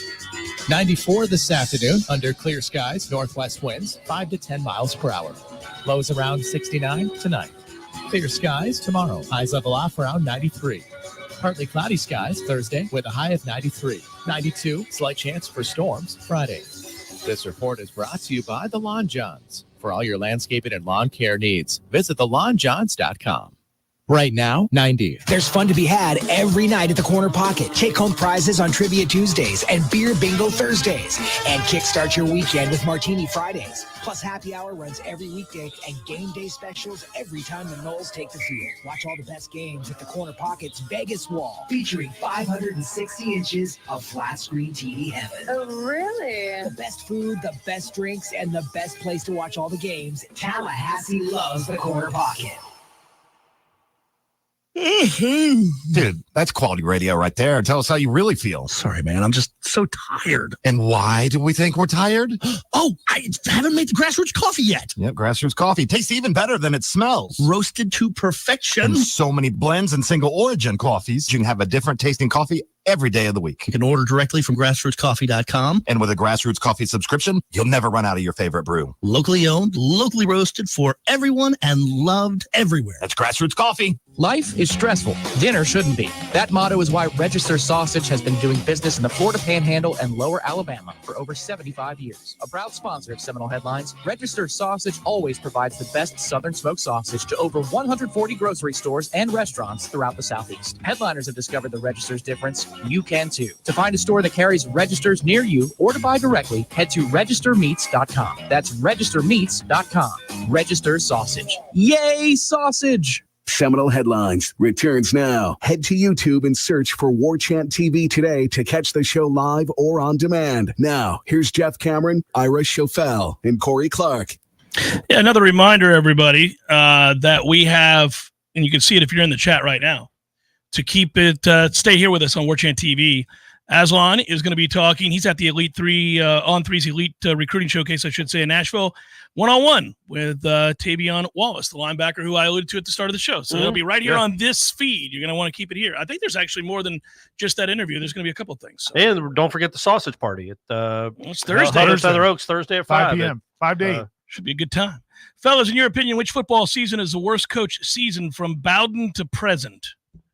Worst coached? Worst coached season. Oh, that's a toughie. 17's up there. I think I'm going to go with Willie's final year where Jordan Travis sat on the bench the whole year. Yeah. Well, no, not once he got fired, then they got coached well again. Yeah. So for the totality of the season, 17 is up there. 06, really anywhere from like 04 to 06 is not good. 09. Although the defensive staff was okay. 06 was a tough. Defensive staff was okay. That was but that's a. I mean, the 06 that Mickey offense and Kevin was Steele and Odell and Jody Allen. That offense in 06 was disgusting. I don't like to talk about this. Lee writes, well, what kind of question is that? We're trying to have good vibes here. I'm going to talk about mackerel. I mean, I talked about that at the time loudly. Yeah. I don't need to keep talking about it now. Were you on record? You weren't in favor of Jeff Bowden? Did you ever come out and actually say that? I think the record is pretty clear on that one. Guys, can you please give us an idea? This is from Lee. Give us an idea of the football players' off-season workout schedule and routine. Yeah, I mean, I think the freshmen just arrived this weekend. So they've got, I think it's 9 or 10 new freshmen arriving. And yeah, I mean, I think it's around now. They're going to start doing their summer workouts. I can't give you the whole routine. I don't know. I mean, it's running and jumping. Yeah, there's a lot of working out. I did 225 yesterday on the bench three times. Did you really? Well, it's a Smith machine. Oh, so you didn't do it. I probably did 200, right? Yeah, you didn't. But I did it 3 or 4 times. I did it three and a half times. I'm proud of you, but I'm trying. But I'm glad you put that in there because I was about to say, did you? I'd like to see this. Right. I was going to go in there. I did. I mean, I felt good. I felt strong. How was the sauna scene after? The sauna scene. Get a lot of dudes in there. The guy I was in there. The guy I talked about last week. We need a weekly sauna update from man. Corey. So he was in there again, but this time he was talking to a dude, so it was more annoying. But he was saying that his idea, because he's in the sauna every day, he wants to start a podcast talking to guys in the sauna. Oh. And I was just leaving. I'm all for I was this. just This is leaving. what I didn't get This to is- sit and This listen. is your calling, Corey. Man, think about it. He's like, because he goes, you'll tell people things in the sauna that you don't tell your closest friends.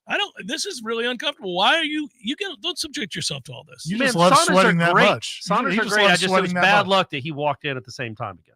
Dan wants to know, when FSU goes to the Big Ten next year and rolls through that sorry-ass baseball conference, winning their first conference championship in year 1, do you think there'll be a 3 or a 4 seed? Yeah, there'll be a 4 on the road in Gainesville. Andrew just wants to know, why in the name of all things holy are we playing at noon at Hauser? Yeah. And then he wrote #a-hole, which makes him really old school. Good job, Andrew. Utah Noel writes, did you notice that FSU was one of the only teams that didn't have ESPN cameras showing them during the playoff selection show? Since they were expected to get a top 8 seed, why do you think they kept the cameras out? It was them, Florida, and Oregon were the 3 I noticed that didn't have, and Oregon and Florida were bubble teams. So the local media did go, and we were there, but we were basically told we could not shoot video of them in there. So I don't think it was an ESPN thing. I think Link was, my impression is Link was legitimately concerned they may not get a top 8 seed. Yeah. And that now you're just seeing them. And the gratuitous one lesson he learned from Mike Norvell is don't allow ESPN cameras in to don't allow them in. Document misery. Yeah. So I don't think it was some people have taken it to the assumption that maybe they should have. I think that was Link's decision. I think just like if Florida they were didn't sure have it. they were in, I think that he would have. And Florida wasn't sure they were in. That's why O'Sullivan didn't have cameras there. But Georgia Tech had cameras there, and they weren't sure they were. What do in. they got to lose, man? Well, that's true. Yeah, it's Georgia Tech. It's sad, man. That used to be a good baseball program. And they say they can hit, just can't pitch. James Ramsey's doing his job. What happens to collectives like the Battle's Inn when it becomes fully legal for schools to outright just pay the players? Are they absorbed into the university at that point? And then that was very nice of you. TJ said something nice about my dog. I think you could still pay kids NIL money, even if they're getting. It's gone back and forth. There were some people that thought they were going to go away. Then now they're saying that they're going to stay and they're going to figure out what they're going to be. How would they not be? How would you now be able to tell Malik Benson you can't do that Toyota ad? You can't do a deal with Toyota now because we're paying you money. It's like, but they then, want to pay me. Yeah, but it wouldn't be by the collective. I think the idea is like these collectives that are raising money, as opposed to like a business can do it whatever. Oh, they I want. got But, you. I see what you're saying. Yeah. By the way, man, Good sorry question. about Maggie, dude. I appreciate it. Yeah. No, we got the heads up during my golf tournament that things were going south. You guys remember that? I'm just lucky that we had another whatever it was 4 weeks with her, so that was cool. Yeah. It sucked. Good afternoon, gents. On a scale from 1 to 10, 1 being no concern, 10 being absolute certainty, how concerned are you that ACC officials will cost FSU a conference game this season with all that's going on off the field? It hasn't materialized. It wasn't last year either. No, I don't think it's good. Now, they could cost you a game, but it might be out of Incompetence. incompetence, not out of because at the end of the day, it hurts them. I mean, that's why I didn't believe the conspiracy theory that Jim Phillips didn't want FSU in the playoff. Correct. Because it hurts the conference. They get more money if you're in the playoff. He certainly wasn't screaming from the he didn't do a mountaintops good either. job No. with it, but that he hasn't done a good job, period. Well, it's yes, correct. But also, he never projects strength in any way, and he also speaks really with a great deal of timidity.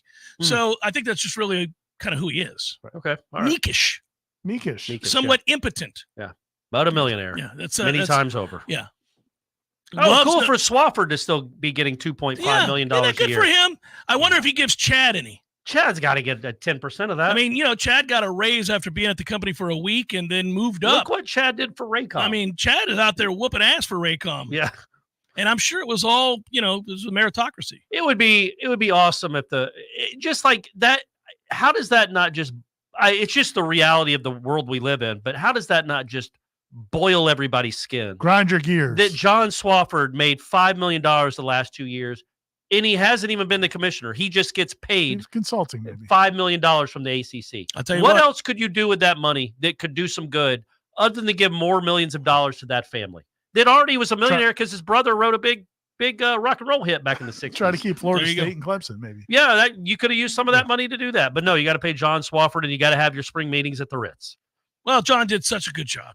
Well, he did. Yeah, they should be paid. Like apparently, the Big Ten's still paying Kevin Warren millions too. But he did a good job. It's going to be rich, guys. But Nick Saban, if Alabama wants to pay him $2 million per year for the rest of his life and all his grandkids, he deserved it. John Swafford doesn't deserve $2.5 million a year. Tony wants to know, with the summer enrollees starting to make their way on campus, who are you most looking forward to seeing? For me, it's Elijah Moore. I think he can make an impact at 6'4" with that catch radius. Tony, I think you chose the guy I'm looking forward to as well. Elijah Moore would have been my answer. Yeah. That's a good one. Yeah, it's probably at the top of the list. I think of that group of 9 or 10 guys, there's some talented players, but I think he's the one that could possibly help you this year. Corey? Yeah, I agree. God, I wanted you to push back. I can't the kicker, think of another one. Weinberg. No. He's going to learn from a great one. Fitzmagic's going to show him the ropes. Gentlemen, MLB question: which is better for baseball, the pitch clock or the retirement of Angel Hernandez? Yeah, the pitch clock, but it's close because Angel Hernandez can only affect one game a day. The pitch clock affects them all. Yeah, good riddance to Angel Hernandez. How about getting pushed out of baseball? I read where they basically had to pay him off to get him to retire early. Yeah. Is the ACC going to be cutting them checks? I was going to say probably. So we got a minute left. You just can't fire people anymore for that being bad at their union is job. one of the strongest unions in the world. But there's documented evidence of how bad he is. You just can't be fireable because you're in a good union. Speaking to the choir, buddy, but I'm saying, my man, we all know he's incompetent. Baseball knew he was incompetent. They tried to push him out. He sued Major League Baseball, claimed discrimination back in 2017. Yeah, but that's nonsense because he sucks. Yeah, it was thrown out of court, by the way. The judge threw it out of court. And then you don't think they wanted to get him out of there then? All these years later, they still were trying to get him out. And there's overwhelming evidence that he was wildly incompetent, and they couldn't do it because that union is one of the strongest. He's wildly unpopular, unlike this show that's wildly popular, Ira. Yeah. Well, the Jeff Cameron show, I think, is wildly popular. Yeah, this one is mildly popular. Mildly popular. No, this is very like a mild sausage. Ooh. At the I don't want sausage a mild party. Sausage. I want a spicy sausage. Molly, we made some registers yesterday at the house on Memorial Day. Yes, as one does. And I was a little proud of Molly. She's like, I want one of the hot ones because it's about time. Some of my other family members are not fans. I tried some Mad Dog 357 last week. Well done. And I started hiccuping immediately. Yeah. I dipped. It was a side on the sauce, and I dipped a fry in it like it was barbecue sauce and ate it. And I'm like, oh, what did I just do? This isn't who I am. I immediately started. Who I am. The beads of sweat on my head started pouring down, and I started hiccuping immediately. And after about 11 minutes, I was fine. What kind of wings do you get? Mild wings? Oh, I do. Yes. Oh, but I wasn't even eating wings. I know he has. A friend got some, and I'm like, oh, let me try that. And I somehow, for some reason, dipped a fry all the way up in it. Yeah. And my body was like, what in the are you doing to me? Yeah. And I would have liked to have seen your face. Now, here's the thing. I will sweat my off when I'm eating hot stuff, but I can't stop. And I'll start eating faster.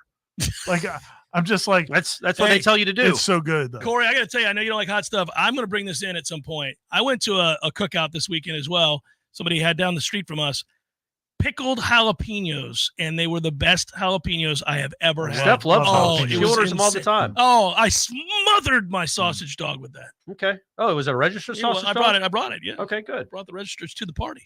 And if you want some registers, come Thursday to the party at the what do we call it? Sausage again? everywhere. The hub. Sausage I'll be at the hub. Sorry I won't be there, guys. JCS tomorrow, and then I'm off to New York. Stay tuned on this feed for an interview from the camp in Nashville. Tavion Wallace. Peace, everybody.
All right, Tavion, can't escape searching you and seeing you on the On-3 Elite without seeing Florida State kind of tied to your name. Yes, what sir. has it been about Florida State that's kind of put them ahead of, seemingly, I don't want to put words in your mouth, Yeah. Florida State ahead of most of them? Yes, sir.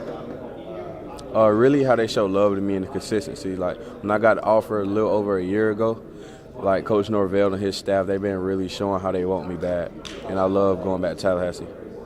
What's that kind of balance between them showing love consistently and also maybe just like, all right, man, we don't have to talk every single day, you don't have to text me every single day. Like, how do you find that kind of balance? Really? They take time off because they know, like, some days I don't want to talk. But, like, they'll give me, like, 2 days. But I talk to them, like, very frequently. I can call them, he'll pick up. He call me, I pick up.